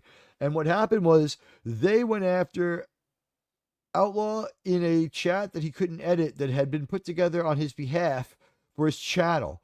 And so because of all the hectoring, he had to leave his own group chat and ask someone to create another one for him. And that was orchestrated by Snowbilly Grifter. Listen, it's a tough break, but new creators see this as a space for free expression. Don't think that about this part of YT, and don't kill the messenger. And by the way, everyone kills the messenger. Everyone kills the messenger. Listen, newcomers who underestimate the competitive and audience-driven nature of this, they might reject the need for branding, scripting, and audience engagement strategies, and go ahead and do that. But believing your unique voice will naturally rise above the noise, not if you sabotage yourself, and not if you have a really bad and chaotic situation. What do I mean by chaotic? Imagine all you care about is chasing that 30. All right. So I can put 12 people on my stream and get to 12 right away, right there, right? Maybe even 15, maybe half these people have friends, right? Maybe that's 17. So like you're halfway there. You're halfway there. Then what happens if these people don't like each other? What happens if someone gets wasted? What happens if you are going to depend on 12 people's computers? You're going to depend on 12 people's internet providers. You're going to depend on the weather in potentially 12 different regions to have a show. You're going to depend on you being able to moderate a show when your philosophy is to have no rules. That's idyllic. You can't have an orderly and enjoyable stream. And unfortunately, to be enjoyable, it has to be orderly. Look how little over talking there is on Critical Drinker's stream. And these are opinionated, passionate people. Look how little over talking there is on Doomcock's stream. Does it happen? Yeah, sure. But it's not common. On other streams, there's a lot more. The over talking has gone down week by week by week on my show, in the panel show. And why is it that there was, it was never problematic in my opinion, but it was like, I have learned when people are going to pause by getting to learn my co-hosts, and it's not true over talking. I will think someone paused, I'll start, and I'll find out that they're just taking a long breath or gathering their thoughts for a second, and they wanted to keep going. So that's kind of tough because you can't see anybody. There's no visual clues. But as we all find out after a while, there's no real excuse, right? So reality is far different from this idealism. And, it's there are aspiring creators who ignore these dynamics, and they face problems like the algorithmic disadvantage. And I could go on about that, about how it really, this thing rewards consistency and engagement and adherence to guidelines. And if you shun that structure, post irregularly and produce low effort content, you're going to struggle to gain visibility. And if you don't have a clear niche in branding and a schedule, you're doomed. Okay. For example, a creator who posts sporadically without optimizing titles, thumbnails, or tags will see minimal growth compared to structured channels like Clownfish, which, despite challenges, maintain a recognizable format. They do fine. Exposure to toxicity is a real YouTube destroyer, okay? YouTube's comment sections and live chats are often battlegrounds for petty, mean-spirited, or selfish behavior. It really is. I see people cruise through there self-promoting themselves in a way that is detrimental to the creator. You have to, find a way to promote yourself. If you have, a lot of the time, the thing is not to promote yourself. What I used to do, I used to come on after another show, and when we had really good relations, and those relations are improving. I had fun with Jill, and I had fun with Scotty last night, and I was surprised that it went so well with that. In the studio, nothing but bliss. In the chat, a little bit of chaos. Jedi Master, great guy, and I'm sure he's going to be a really good YouTuber. He's just got to get a couple of those skills down and understand, some of the accountability that comes with it. It can be really cringe when you have a live stream go sideways. Ask Gorilla. Gorilla got screwed by tech. He tried to save money, and who could blame him? Who could blame him? It was exorbitant. StreamYards is exorbitant. And the reason it's exorbitant is this. They don't want independent voices like myself addressing you guys. They don't want it.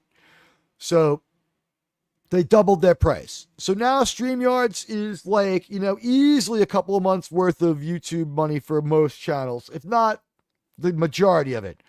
Then you're going to need some form of monetized X to really get out the word, or they'll suppress a YouTube link. They will.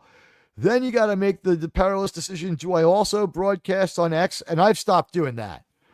X is too easy an end run around things, and there's no real accurate analytic until you can read it later when the analytics are accurate. What you get at first is a glance count. What you see is something of a look count rather than a view count. I don't know how exactly to describe it.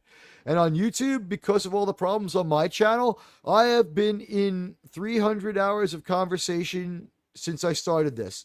I averaged it out. It's roughly 100 hours a year, every year, of customer service conversations where I have to report myself or do other things in a preemptive way because I want to get out ahead of these problems that, third-party saboteurs visit on their competitors. And if you don't think it happens, it does. So exposure to toxicity, you better have a thick skin. Okay, you better have a thick skin. The absence of rules on top of this in this approach, it's such as failing to set boundaries to filter comments or, at least filter them yourself, invites chaos. And to filter comments, you got to kind of watch the comments. Now, I now have mods. I now have a community that I can trust, and I have thrown a bunch of people out of my community.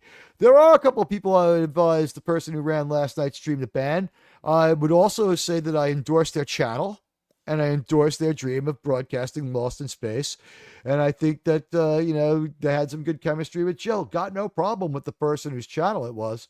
I did think it went a little weird in the chat. Like I said, that's about being new. That's not about anything else. And a lot of you saw, I tweeted out to go to this channel. And a lot of you came there to support me and saw it. And, I wasn't that verbal participant in the debate about the show. Scotty and Jill did most of that. I did some fun play acting. I tried to go into the chat. And in the chat, I see these chaotic attacks on me. And I just take my hat off to Jill for smoting them down while she's doing the acting. But you know what? It's getting out of hand, and some of them slip through the vest, and they're up there for a while. And gosh knows when you're in StreamYards, you see every single thing people say. If you guys delete it, we still see it. So it's effective. It'll get zapped. We still see it. It's an attack. And it was really the person who went there and dominated that chat just to make people uncomfortable and creep up the night. They're the one who should be sorry. And they're the one who attacked the stream. Unfortunately, that person has to say that what happened to them last night was their stream got attacked. Their stream got attacked by Snowbilly Grifter. Snow Billy Grifter attacked the stream. But I would say this Jedi Master 2022, as he calls himself, he's got an okay channel. I'm not sure I'll be back there too soon. I don't have time to do a lot of stuff. I wanted to go help a small channel grow. I'm on one stream. The stream's fine, but you can see I think most of the terrible comments have been deleted and, all trace of them removed, but by the stream processing for 24 hours. So it's not live anymore. You won't see that they're ever there if I have that right. But you know what? You can check out this channel if you want. The guy, I would say this, whether you get help or not from me or anyone else, the idea that you can be on YouTube and not have drama, sweet summer child, I support your dream, and I wish you as little drama as possible. Check out Jedi Master 2022. He's cool. He's all right. He wants to broadcast Lost in Space, and you can hear Jill and Scotty doing their thing. And every once in a while, Admiral just kind of, pops his head in and says a few things. But of course, the person who falsely said that I have a terrible relationship with them showed up in chat and started causing problems and made sure to say hi to everyone but me in one long comment, which was left up for too long. And the one thing I did do is I asked the host to take it down. And I guess it just, honestly, this is about being new. It wasn't about disrespect. The guy wasn't trying to disrespect me, but like he just didn't listen or understand. It was like, can you take the offending comment down? It's like, oh, it's all be fine. And then moved on without thinking about it more. Easy mistake to make. Not a deal breaker. Not a bad guy. Like I said, check out his channel. It's there in the chat. He's not bad. And last night's stream, Island in the Sky, pretty good. You might like it. It did really well.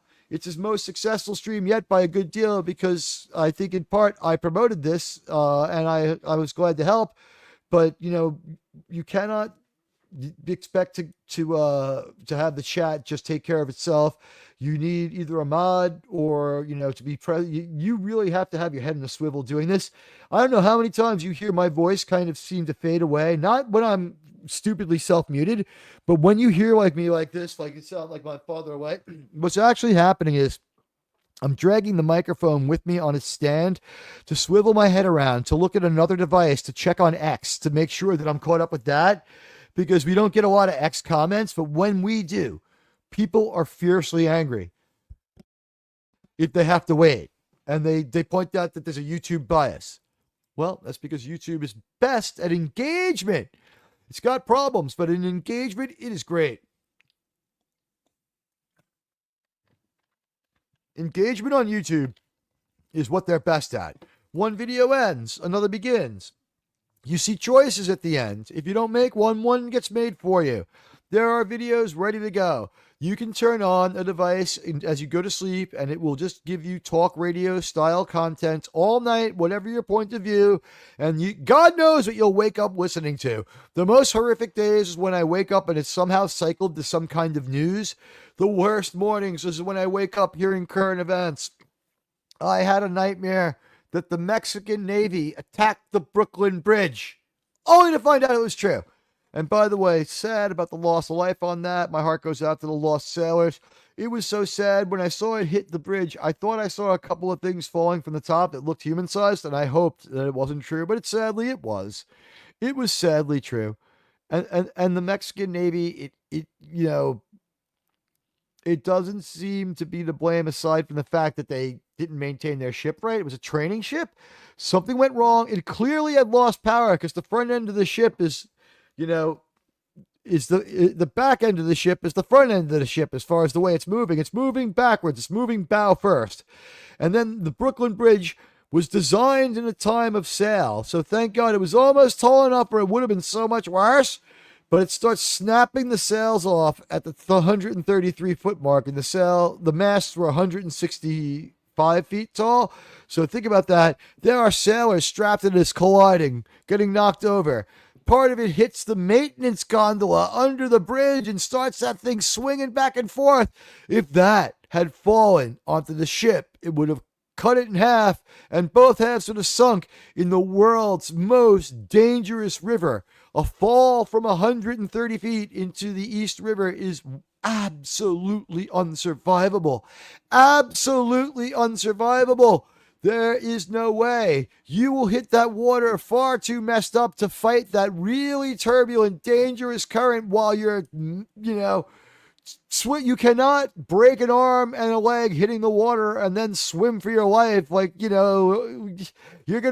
done. That water might just ground you into hamburger meat. It's horrible. You don't want to be in that river to begin with. Touching the river might be fatal enough. So when that guy fell from what equated to the height of the Brooklyn Bridge into the water, it looked like he fell. If he hit the deck, just as bad. That water, once it hit terminal velocity, it's not going to save you. It's too far. You're done. It's very, very sad. Very, very sad. But, hopefully we'll get to the bottom of it. To me, it seemed very clear that the ship had lost engine power. And it was in the middle of a ceremonial leave. It was never supposed to go under that bridge in the first place. They knew that. They weren't trying to go under the bridge. I guess the Mexican Navy will be the butt of a lot of jokes. Turkey's glad, or was it India that accidentally sank their own submarine because they forgot to lock the door? So, be careful for that. So here's the thing. There's a cause and effect and a desire for a utopian YouTube experience. And why wouldn't there be, right? And again, if you want no rules, you got to go over to the green band. But over there, engagement is harder to come by. Again, I take my hat off to Ranker Steve. He's got 20 happy people talking to him over there like it's going out of style, and that is really hard to pull off. Mr. House Party 6, this is something I came across. Get this. If you leave the same comments a lot, you run a very high risk of losing your account because they think you're spam. So I would start maybe adding emojis on and off to the 1EA and changing up what it is because you don't do it in a very quick period of time. But listen to this one, because you want to stay out of trouble. I, went and looked at this because there were some reportable comments made smearing the memory of a beloved YouTuber who did Star Trek. And I wanted to report those comments, so I had to investigate what a comment that's reportable is. And one of the comments that can be like a problem, this isn't a reportable one, but if you only leave the same comment over and over, they can come to view it as spam.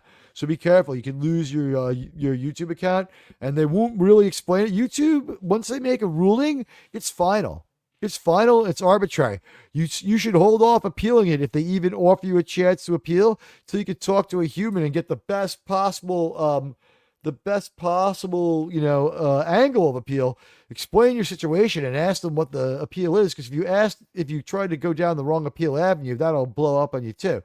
And I have just ditched a couple of problems by doing that. But if you want to create YouTube content without rules, drama, or structure, you know what? It's a romanticized view, and you end up with an amplified problem in the reality of YouTube. The last thing you want to do is take what's bad about YouTube and make it worse. You don't want to give steroids to YouTube's worst impulses. And sometimes, people antagonize you so much, a little bit of steroids comes up, but you can always just stop.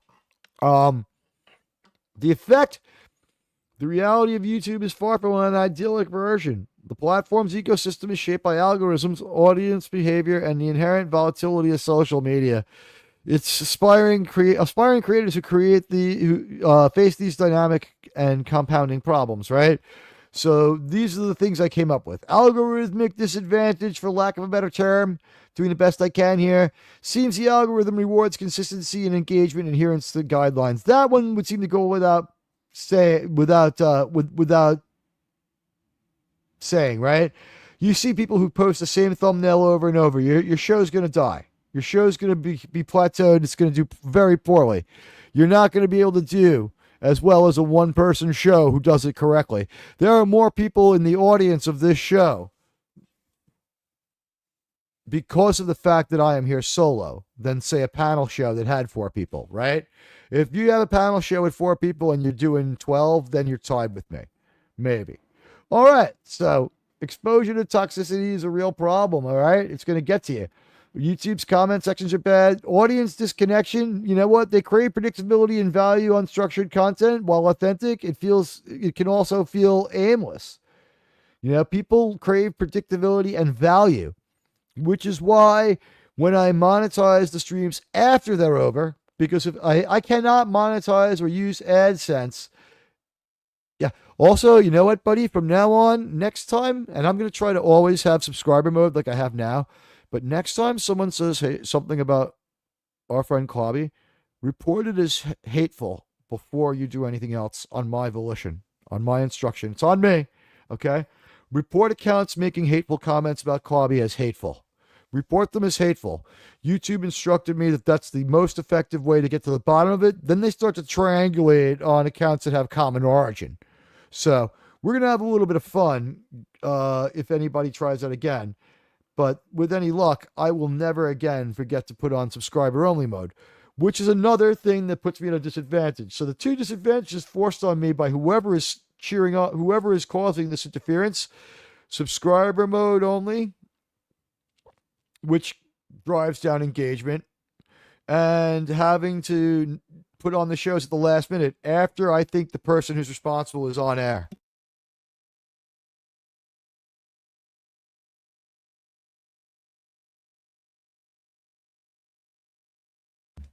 I will not name any names. I will not say anyone is responsible. I will say this, though. I know that the person streaming right now against me has cheered on all the attacks on this station. Well, if you cheer on the attacks against this channel, first of all, that is deeply antisocial. And I don't have to prove that you did it. Every time, and you can look at my pin posts on X, though, if you want proof that this is what they do. They have held themselves out as a paragon of virtue and said that I get bot swarmed, so that means that I must be a bad guy. So what did I do? I said, let me go on the air when my loudest critic is on the air and see what happens. Well, the first couple of weeks, they were caught flat-footed and they didn't do anything. In my opinion, what happened about a week ago, was they tried to attack me while they were on the air, and they accidentally attacked themselves too. Their weapon went off in the silo, as they say, when it comes to, thermonuclear war. Non-mods can report comments as spam too, and the G overlords will review and make a determination based on the comment itself and with the frequency of the post. Somebody's been keeping up on their YouTube extra reading. You don't have to do all that, but I appreciate that you're versed on it. Yeah, that's my job. I have now 300 hours of YouTube rules training. I can even tell you what a view is. And please welcome the NYPD to their daily appearance. I'm in here. You'll never take me. Anyway, did you guys see that gold-plated Desert Eagle I posted? How badass is that? I don't know if anybody likes the tiger striping. Here's what a view consists of, right? Someone turns on your show, or your show shows up on someone's channel. They have to watch for an indeterminate amount of time. That's, in my best guess, a chunk of 2 minutes, a pretty big chunk, like 70% of it. Maybe 85 seconds even, like it's a pretty long time. Maybe even 120, maybe might be 100 seconds. You have to listen for a pretty long time, in their opinion, right? Then they're like, all right, this person is listening. Then that becomes your presence on the stream. However, unless you do something, and this is called a decision to watch is made, and this subjective term is not defined by YouTube, but there must be a decision to watch. So if you put me on and you only listen to me on the browser, and if you're listening to me on the browser, could you do me a favor? Just watch me for a few minutes with the browser open. 8-9 minutes will do it. It'll really change the world. And I want to provide you guys with a great show. It's a super chat that you don't have to give. If you can give me the extra time like that. If you can watch with the browser open to drive up my watch time and the amount of minutes per show that I get and the amount of average, that will help me out when it comes down to these conflicts that keep happening. And if there's one person out there, and we know who it is, it's Comic Relief Crusader, predicts these things, then they always happen. He cheers them on in real time. Then after they're over, he celebrates them. This is why we tell the Iranians, stop chanting death to America. One day, something bad might happen, and we might just launch giant nuclear kaboom booms at Tehran. And that might just be it for all of us. Like, it could trigger like an international catastrophe that makes World War I look like a joke. We could have World War I in moments and then keep going without an end in sight. So that's why you don't ever want to be someone's primary adversary. You should be, if you're a YouTuber who has any integrity, out there condemning all use of technology to attack people and all use of technology to gain an advantage. I have never bought a Boostify package. I have never boosted my stream with fake engagement, and I have never messed around with that. There are people who have, and they feel that it's their thing to do. A lot of them admit it, a lot of them don't. PJ was open about it, and he's changed his show, and he's trying to, I guess, to move away from that. PJ's great. I love Warville Nation. When we talked about the whole thing, like I don't really like the sound of it, and I didn't do it. But you know what? People have that right. Doesn't make them bad people, but you have that right. You'll see that it's a Boostify station when they have a lot less engagement than they have, fans. There was one channel that really became conspicuous by doing some stuff that wasn't cool. And what happened? What happened with them? Things were going on that wasn't really cool. And when they kind of started getting loud with people defending themselves, people pointed to the fact that they had like 12,000 subscribers and like 18 views per show. So, that's something that's like you're going to expose pretty quick. If you have 2,000 viewers and you can show up out of the blue and you can hold 8 to 10 to 11 people on and off for like a 2-hour, chat fest, schmoozing, you're doing pretty good. And you know what? One day when this show can really be announced and promoted like a normal show, imagine what we'll have here. The one thing I know, though, is while my loudest critic, the person who cheers on, predicts, then has his far-out predictions just happen to come true over and over for a year and encourages people to try out their dirty tricks on me, that person has not been able to calm down since I started streaming at the same time as them. Since I started streaming at the same time as my biggest critic, what happened? Well, the bot streaming pretty much stopped, except for that one time where it blew up on them. They've been knocked off the air during their own show a couple of times.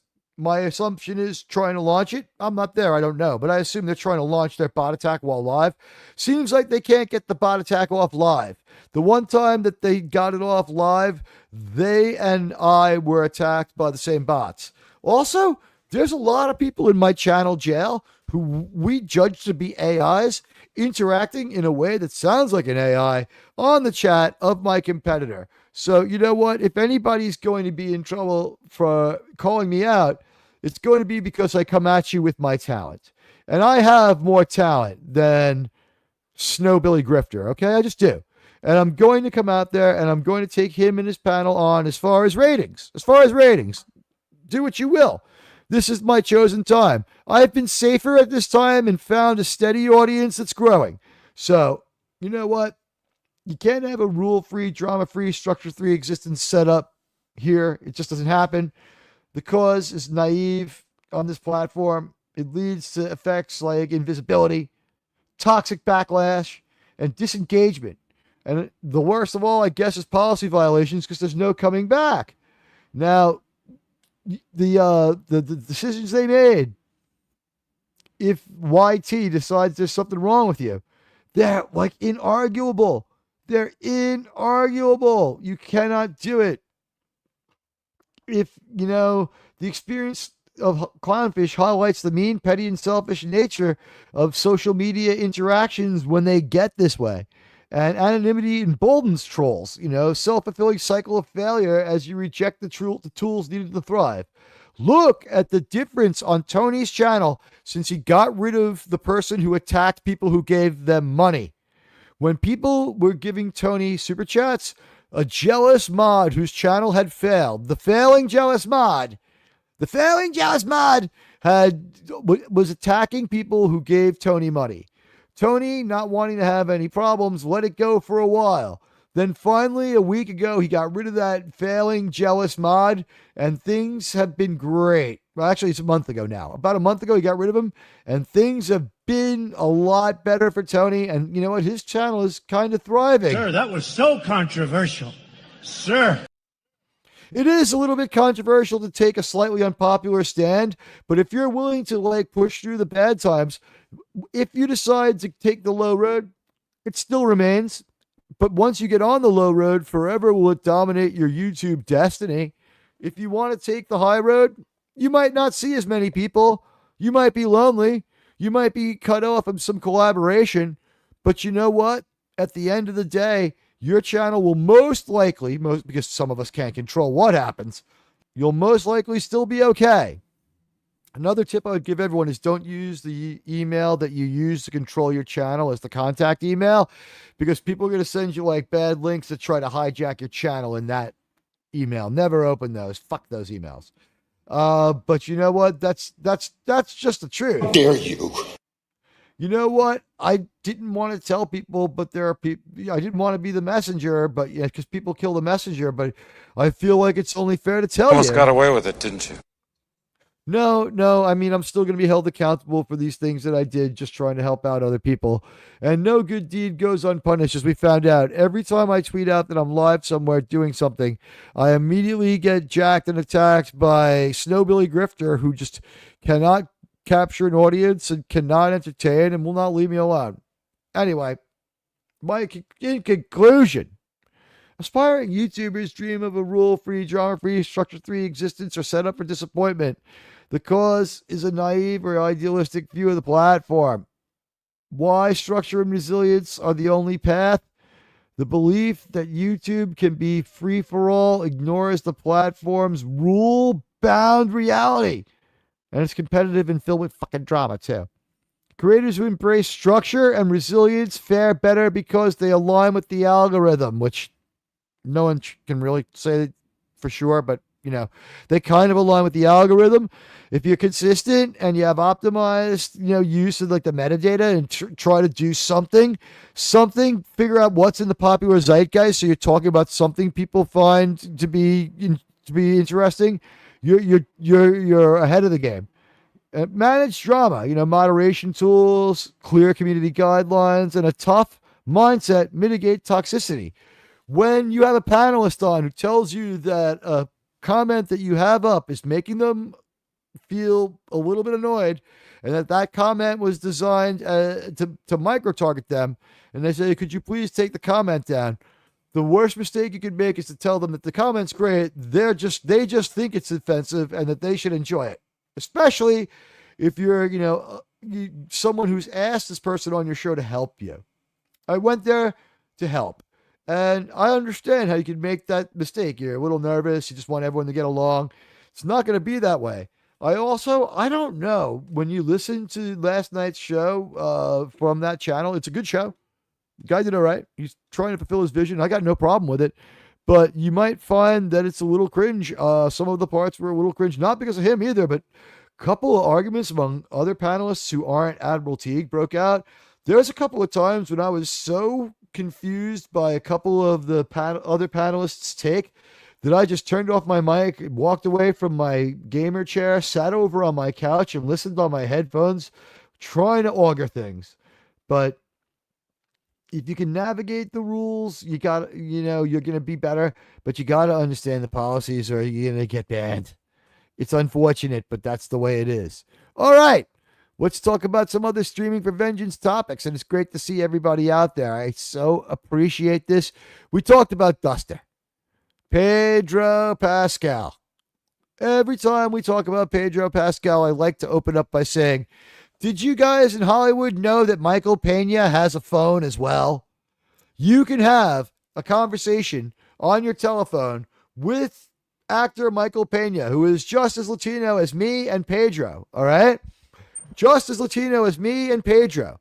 Get this man on the phone and have him in your movies. Pedro Pascal lashed out against the government of the United States in a way that's unbecoming. Is he right? Is he wrong? That's for you to decide, but it was unbecoming. What do I mean by unbecoming? It just looked bad. And what do I mean by lashed out? Like, he made a political argument that, this is America. He has the right to make that argument, but if he's going to lash out rather than make a constructive comment, that's just dragging down all discourse, and it makes it rougher for everybody who holds his point of view. I would say that if you feel good for the couple of minutes that Pedro Pascal was out there yelping about, make the people who make you afraid, or whatever the hell it is he said, which was terrible. All his advice was terrible. Don't do any of it. But if you find that to be, helpful to the discourse, I don't know what to tell you. Like, if it makes you feel good that for a couple of minutes, Pedro Pascal, who dresses like an idiot, owned a few people, go ahead and do it. Have fun, I guess. But you know what? Pedro Pascal owning a few people is just not going to further anybody's cause. It's going to further the ranks of division and anger, and people aren't going to be able to get along the way that they would if Pedro Pascal said, as a newcomer to this country, I have a lot of empathy for the other newcomers to the United States, but this country's been very, very good to me. I have faith that ultimately it'll be very, very good to them. And if he wants to do something constructive, there's charities for legal representation. When does he put his money where his mouth is? Talk is cheap, Pedro. Talk is cheap. Okay? What would you say in Spanish? Habla menudos? I don't know. Talk is cheap. Okay? Habla es menudos. All right? Talk is cheap, Pedro. Anybody can sit there and tub thump and pound the table. Pedro has no facts. He lives in a fact-free world. He dresses like a child. He acts like an idiot. There's no way for us to have to put up with it. And when he comes out as Mr. Fantastic, the smartest man in the world, that smartest man in the world, I don't think that anyone's looking forward to that movie. Pedro Pascal launched an insane and crazy attack. And you know what? No one has to be pro-government. I mean, obviously, most people advise you things like be a little bit cautious. You should question the government. You should think twice about, directives that if something sets off your alarm bells in your mind, think twice about it. I'm not saying break the law. I'm thinking have free speech and free will and free thought. You can have a discussion about things, and don't shy away from discussions. It's good for all of us. But as we try to navigate the world, to think that if you're going to go after the policies of the government of the country that you've moved to, and it's going to be well received by everyone else, you're wrong. Pedro, it didn't sound good. And you looked like an idiot when you said it, not just because of what you said, but what you wore. What is with this man?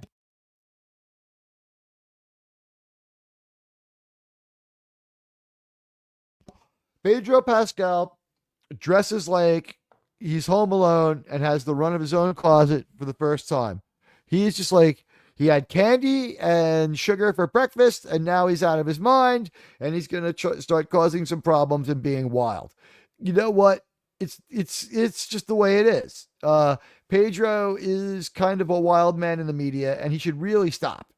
He really needs to calm down and stop. It's not helping anybody. But that's, what are you going to do? Anybody thinking about hiring Pedro should think about hiring anybody else. Anybody else. If you really need Latino actors, again, Michael Pena is out there. He's out there. You know what? He's got a phone too. He was good in Landman. His character got blowed up in episode 3. I ain't spoiling nothing. You know what? He's available. He's available and he's uncommitted. He needs your help. He wants help now. Call Michael Pena. He needs some help. He needs work. He wouldn't mind having a job right now. You don't have to give every single job to Pedro. By the way, did you hear about the Franklin Delano Roosevelt movie coming out? It's going to star Pedro. Let's see. Our poll is up to 11 votes. We polled you guys 2 hours ago, and this is your last chance to vote in the poll. Now that it's over and had positive reviews, do you want to see Andor Season 2? As I do my Bill Cosby. Now that it's over and had positive reviews, do you want to see Andor Season 2? That's my Bill Cosby imitation. All right, so yes, 27%. About as high as I thought. No, 45%. Outright no did really well, especially considering comic no, what is Andor, is available. So the two different ways to say no combined are 63%. It stayed that way. And see results like stream has been at 9% for the whole time. I thank you so much from the bottom of my heart. Vote now, forever hold your peace. Vote now, forever hold your peace. And stay away from Duster. What a waste of my time. That putting the 1970s and like imposing a 2025 DEI handbook on the 1970s. Pedro, you're a damned idiot. What are you thinking, you damned idiot? You know, it's like there are macaques who write better stories than this, but then you go out and you yell and you alienate people. You are the male Rachel Ziegler. All right, I'm ending the poll in 3, 2, 1. Breathe and pause and. All right, the poll is wrapped up. It is what it is. The results stayed the same as the ones I read. We got up to the rounding was 45% no, 27% yes, 18% what is Andor. It is a disaster. It is a disaster for Andor. A lot of people just don't care. I think Star Wars may have just self-owned and like taken the piss out of itself, as they say in Europe, far too many times for it to ever thrive again. They do a little bit of damage every time, and then finally it's just destroyed. Now that it's over and had positive reviews, do you want to see Andor season 2? No, 45%. Yes, 27%. What is Andor? 18%. See results, like the stream, 9%. And the poll is now complete with 11 votes. Thank you very much. And you know what? Like the stream. If you're coming through later, leave me a comment. I am tracking a Packard freighter. They are going to hit the atmosphere or go to warp in the next 20 minutes. It is good to know that there are more people here hanging out with me than there are with the Packard freighter, and I am so proud of you. We are getting to the last 15 to 20 of this one. If anyone has to split, understand. You know, if you're coming through later, that's great too. I love you guys, and you know what? You have been there for me for like 16 months now. I can't thank you enough. I did talk to you about Duster, and I did talk to you about the algorithm. I did talk to you about the YouTube. Just you cannot just turn on this YouTube machine and think everything's gonna be fine. Drama just seems to be baked in. Some people just either like drama or just don't have any social sense of shame. If I put 18 people on my panel, there would be, and this could be 18 wonderful people, it wouldn't matter. It's too many people for me to mod. By the time this happens 3 or 4 times, the drama of watching them fight will bring 12 more. And that's 30 people because your 18 panelists are going to watch. Is that any way to get to 30? A really big public display of really arguing, telling people to shut up, drunk people fawning over avatars. I mean, if that's your idea of entertainment, go for broke. I will take the slower path. The dark side is the faster route to success. If you be put on a 12-person train wreck, and there's no standards, bad faith doesn't matter, consistent like smuttiness doesn't matter, acting terrible doesn't matter, sooner or later you're going to end up with, no audience, or you're just going to be the local freak show. There's nothing you can do about it. The only thing you can do is try your best to stay as close to the high road as you can and try not to pick up all these problems that people get by being so foolish as to low road themselves into a niche. And I would say that my competitor on right now has taken the low road for so long that they are in a niche. They're in the niche of LOL shows, the niche of people who just, it's kind of hard to like someone who's always out there attacking. But I'm not going to stop counterpunching just because this person has this communistic entitled right to attack me. The problem in YouTube is it's a global marketplace. And if you're an American, you live in a capitalist country. Canadians live in Canada. In Canada, they have lifetime socialism like we never had here, and they have lifetime unemployment. So, a communist snowbilly socialist who can be on in the middle of the workday for years on end and pretend that they're struggling to look for a job, yet never miss a weekday workday show. You tell me how they do it. You tell me how it works out. Are all those things true at once? Consistency has not helped that person either. I would say that in just a few weeks, we have raised this show to just about the level that person has been at for what, 5 years? Imagine when we're here for 4 or 5 more weeks. Everybody is starting to get the idea. I'm sure it'll take a few more repetitions. I'm starting to make the show a little while before I go live so people get that red light warning a half hour out. And if there's a swarm, there's a swarm. What are you going to do? But you know what? There will be no more defamation of our friends in chat by lowlifes who have nothing to account for themselves. The idea that we all had to put up with that is something I have to apologize for. I forgot to turn on subscriber only mode, and we just got overwhelmed with hateful comments. And for the first hour, we were fine. And you know what? I think I'm going to have to try to put on that new subscriber mode on the fly next time that happens. For about an hour there, we were fine. And then the second wave of attacks that were verbal attacks started coming in. And you know what? We had to address them. And you know what? The things that the person attacking on behalf of my competitors said about the people who did Star Trek who've passed away is absolutely disgraceful. And they have more to be ashamed of than they could ever realize, because they do not have the competence or capacity to understand the heartbreakingly cruel things they say. What's their goal? To hurt all of you. Don't let it hurt you. Let it roll off your back. Help me fight the haters by bringing out the best Star Trek show we could have. I regret that we answered the trolls for the last half hour. That was enough for them. Although the things they were saying were so preposterous that actually it got material and riffing for the trolls. I estimate that at some point during the bot storm, we did have 65 real concurrents for an extended period of time. YouTube verifies 478 likes on that stream. The analytic is now built back to half of what it was with the fakeness, and we reported it as fake right away. But what happened was one of those waves of engagement turned out to be real. There was a wave of engagement where we were up to like 60 people, and we did accumulate a nice amount of legitimate likes, and I thank everybody who liked Saturday Night's show. This Saturday night, we got another episode of Enterprise. Here's the thing.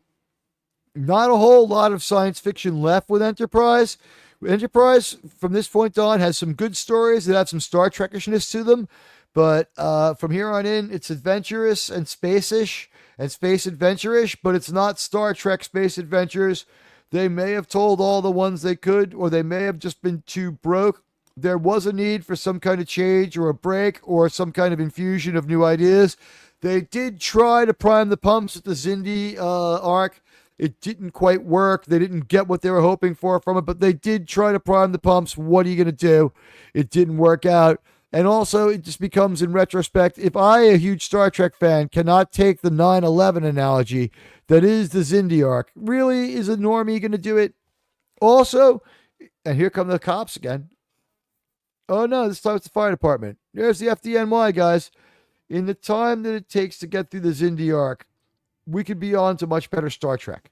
We're going to do the final season of Enterprise because the last episode we did, while it had some quality in the performances, the episode was Voyager bad. Voyager bad. And the thing it tried to do too much.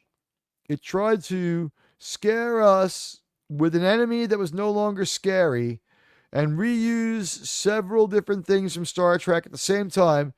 And it had great performances, and it had high production values, and the Borg looked great. And what was it like? Because the episode went short in runtime, they had to do 10 extra minutes that were written on the fly where Phlox is able to un-assimilate himself. Whoa! Only one person we know of has ever been unassimilated. It's crazy. I mean, I guess Data was unassimilated, but his Borg hive was blown up, and he was not assimilated in the classic sense. He was put into the group consciousness in Descent, parts 1 and 2. But they were no longer aligned with the other Borg, and they were no longer thinking like Borg, and they had individualism.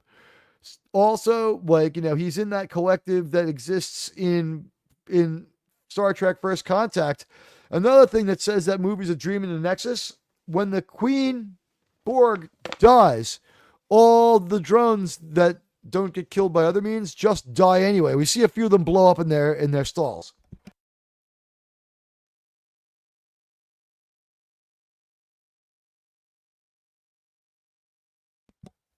Sorry, guys, I need a little bit of cherry Coke. When I create, I drink cherry Coke like George Lucas. I'm going to be picking up some editing software pronto, and there's going to be a couple of video essays coming your way. I have some decent editing software right now, but it's not up to my specs. I thought it was okay.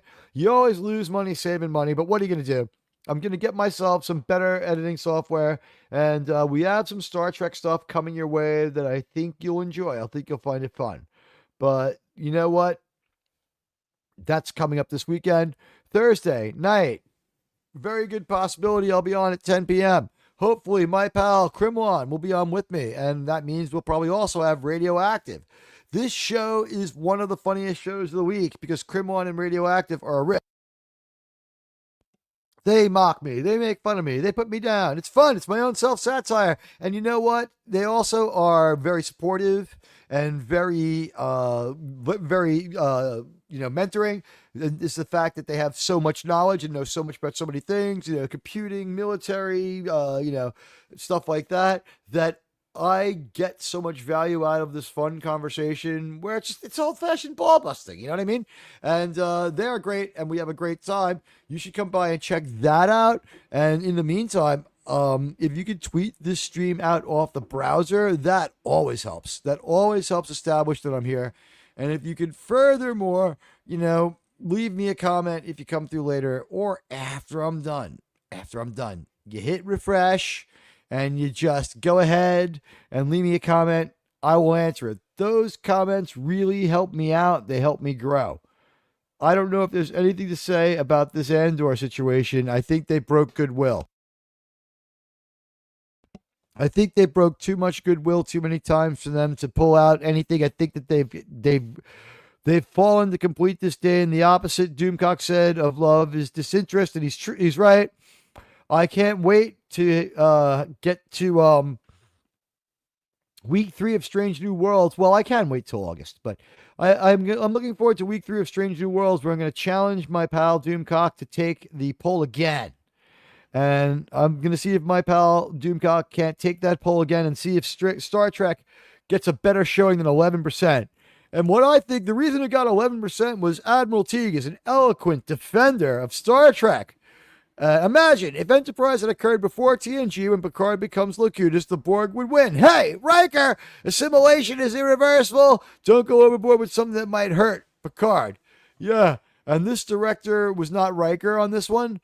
He was Riker for First Contact, the movie. The episode of Star Trek Enterprise, they actually end up finishing with a different director because the first director, Germ, found out had too much of an action go style. He was trying to do it in a George Lucas kind of way, faster, more intensity. And that just ended up building and building and building till the frustration was palpable, and the episode shows it from the strain. What are you going to do? The 10 extra minutes with Dr. Phlox had to be filmed. It had to be filmed. It was filmed late, and it was filmed later, and it didn't have the punch of the rest of the episode, which was still not great. It was good. This episode ends up as a total of an F. Regeneration. First Flight, I believe, is the next one we're going to see. First Flight is another story that stands alone. It is good. It is a flashback. It is most of the crew isn't in it. This is typical Enterprise at this point. Most of the crew is not in a lot of episodes. I don't know if that's the budget cut. So we've got these situations going on with Enterprise where they're showing us what destroyed this show. Star Trek really does need to have a team. Star Trek works best with a team. Star Trek works best when you have, Trip and Archer and DePaul and Mayweather and when he can act and Malcolm doing different things in their fields of speciality, and Hoshi. Yeah, First Flight has Keith Carradine, so that is a win. It's great performances again in First Flight. It's an unnecessary story, but it's good. And there are no more necessary stories in Enterprise at all after season 1. The Xindi arc can be ignored and will be. You can't ask it. I'm sorry, guys, about this one. A New York-based YouTuber doing a 23-week revisit of 9/11. I thank you so much for understanding why this is something I cannot do. It's just I cannot do it. It's not within my ability. It's so painful to do 23 weeks where you only think about 9/11. We can do 6 or 7 episodes from that arc, especially the ones that have to do. We're doing the space crack arc where T'Pol has that problem with the space crack, and she starts smoking space crack all the time because she's got like whatever problem she has. We're gonna watch that one, and it's gonna be a lot of fun. But as far as something like the Xindi homeworld and long philosophical talks about the Xindi avians and the Xindi insectoids, you know what? It's just not touching on Star Trek a lot in those last episodes. And in the middle of the Xindi arc, where they're just like, we're off in outer space. We're leaving Mother Earth to save the human race. Right? Fighting with the Gamelons, we won't stop until we've won. They have 1 year to save the Earth. It's like some kind of Star Blazers story. It's exactly like Star Blazers.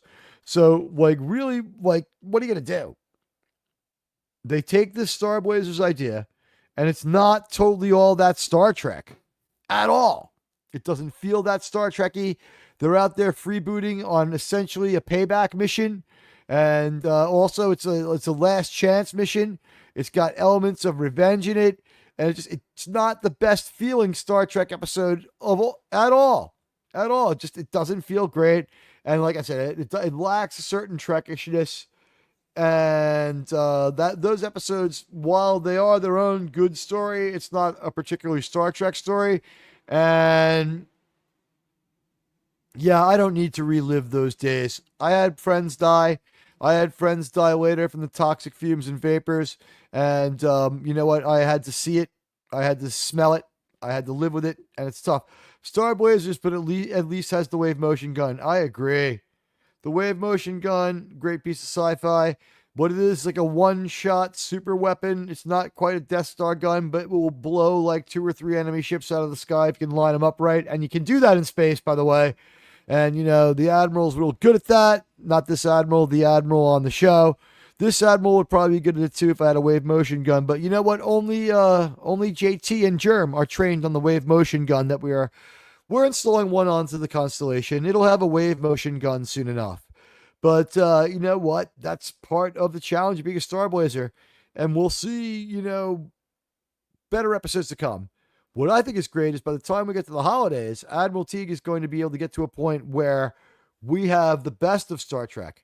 And also, you know what? I want to thank all of you who are here because let's be honest, streaming against a renegade criminal and also against the excellence of people like Nerdrotic and all that stuff, that takes a lot. And you guys were here for me, and we had a great audience for this show. It's something that I can't thank you for enough. You guys are amazing.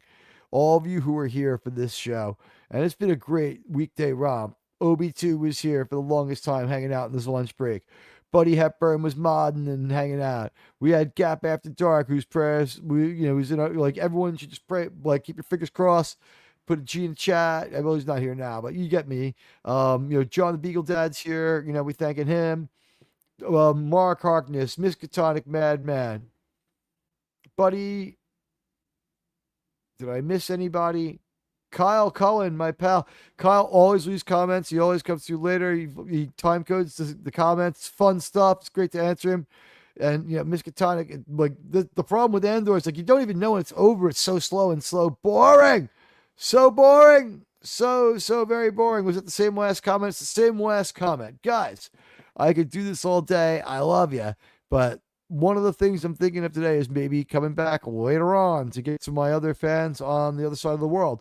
I don't think there will be a Thursday show. So rather than a big Friday to make up for it, because let's face it, on Friday, if I overstream, and I mean overstream by I go longer than the Pack-Led Freighter show, the Pack-Led Freighter captain could get a couple of shots off at this ship and cause some damage, which is a problem for me. So what I'm going to do now is thank all of you for being here. Tell all of you I love you. And you know what? I got to say, stay away from Duster. It's garbage. Please, if you're coming through later, like the stream, you can, hit refresh, at the point when I get to the point where I'm done. And then you can leave a comment. And that comment will count a lot. It counts a lot if you leave a comment. It really does. It means a lot to me if you do. And I hope that you would be so kind as to do so. And you know what? Between now and then, I hope that you guys can, continue to support me and have my back. I can't thank you enough. I love all of you. And I think that the thing I need to tell you before I leave is I'm not going to go quietly into the night. I'm not going to give up. I'm not going to abandon Star Trek. And I'll take the hit with subscriber mode forever before I let anybody attack our beloved friends who held the torch and carried the lantern high and proud for Star Trek. Hail Clobby. Hail Clobby. And hail to all of you. I love you all. You guys are my strength. You guys are my friends. You're welcome, and thank you, Buddy Hepburn. This stream, your wisdom made this stream what it is, and your volunteering to be my mod has enabled me to take my eyes off the stream long enough to tell people how I feel. I got a great video essay that I made for the channel. I played at the beginning. If you join my channel, you get stuff like this all the time. There's another video coming of Admiral Teague saying, Happy Cock Day Doom Day. Happy Cock Birth Doomsday. That's how badly I messed up the birthday greeting to Doomcock. You have to hear Sean laughing. It's great. I'm gonna drop that one probably later today. But you know what? For fun, at the end of the show, it's only 1:20. Again, check out this fun Star Trek adventure if you didn't see it. Unable to comply? This unit is the ultimate achievement in computer evolution.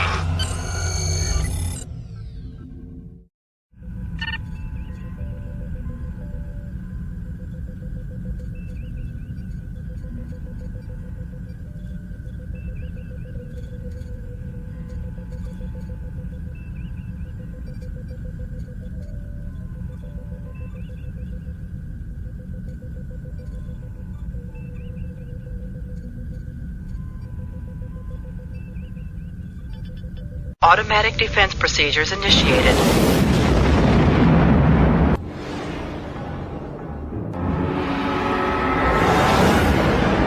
Time travel.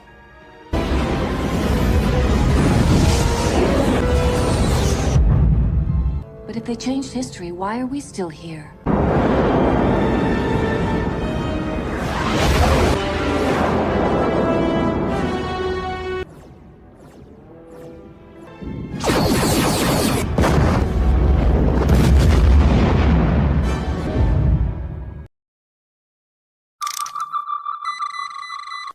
Thank you for your attention. Shut up!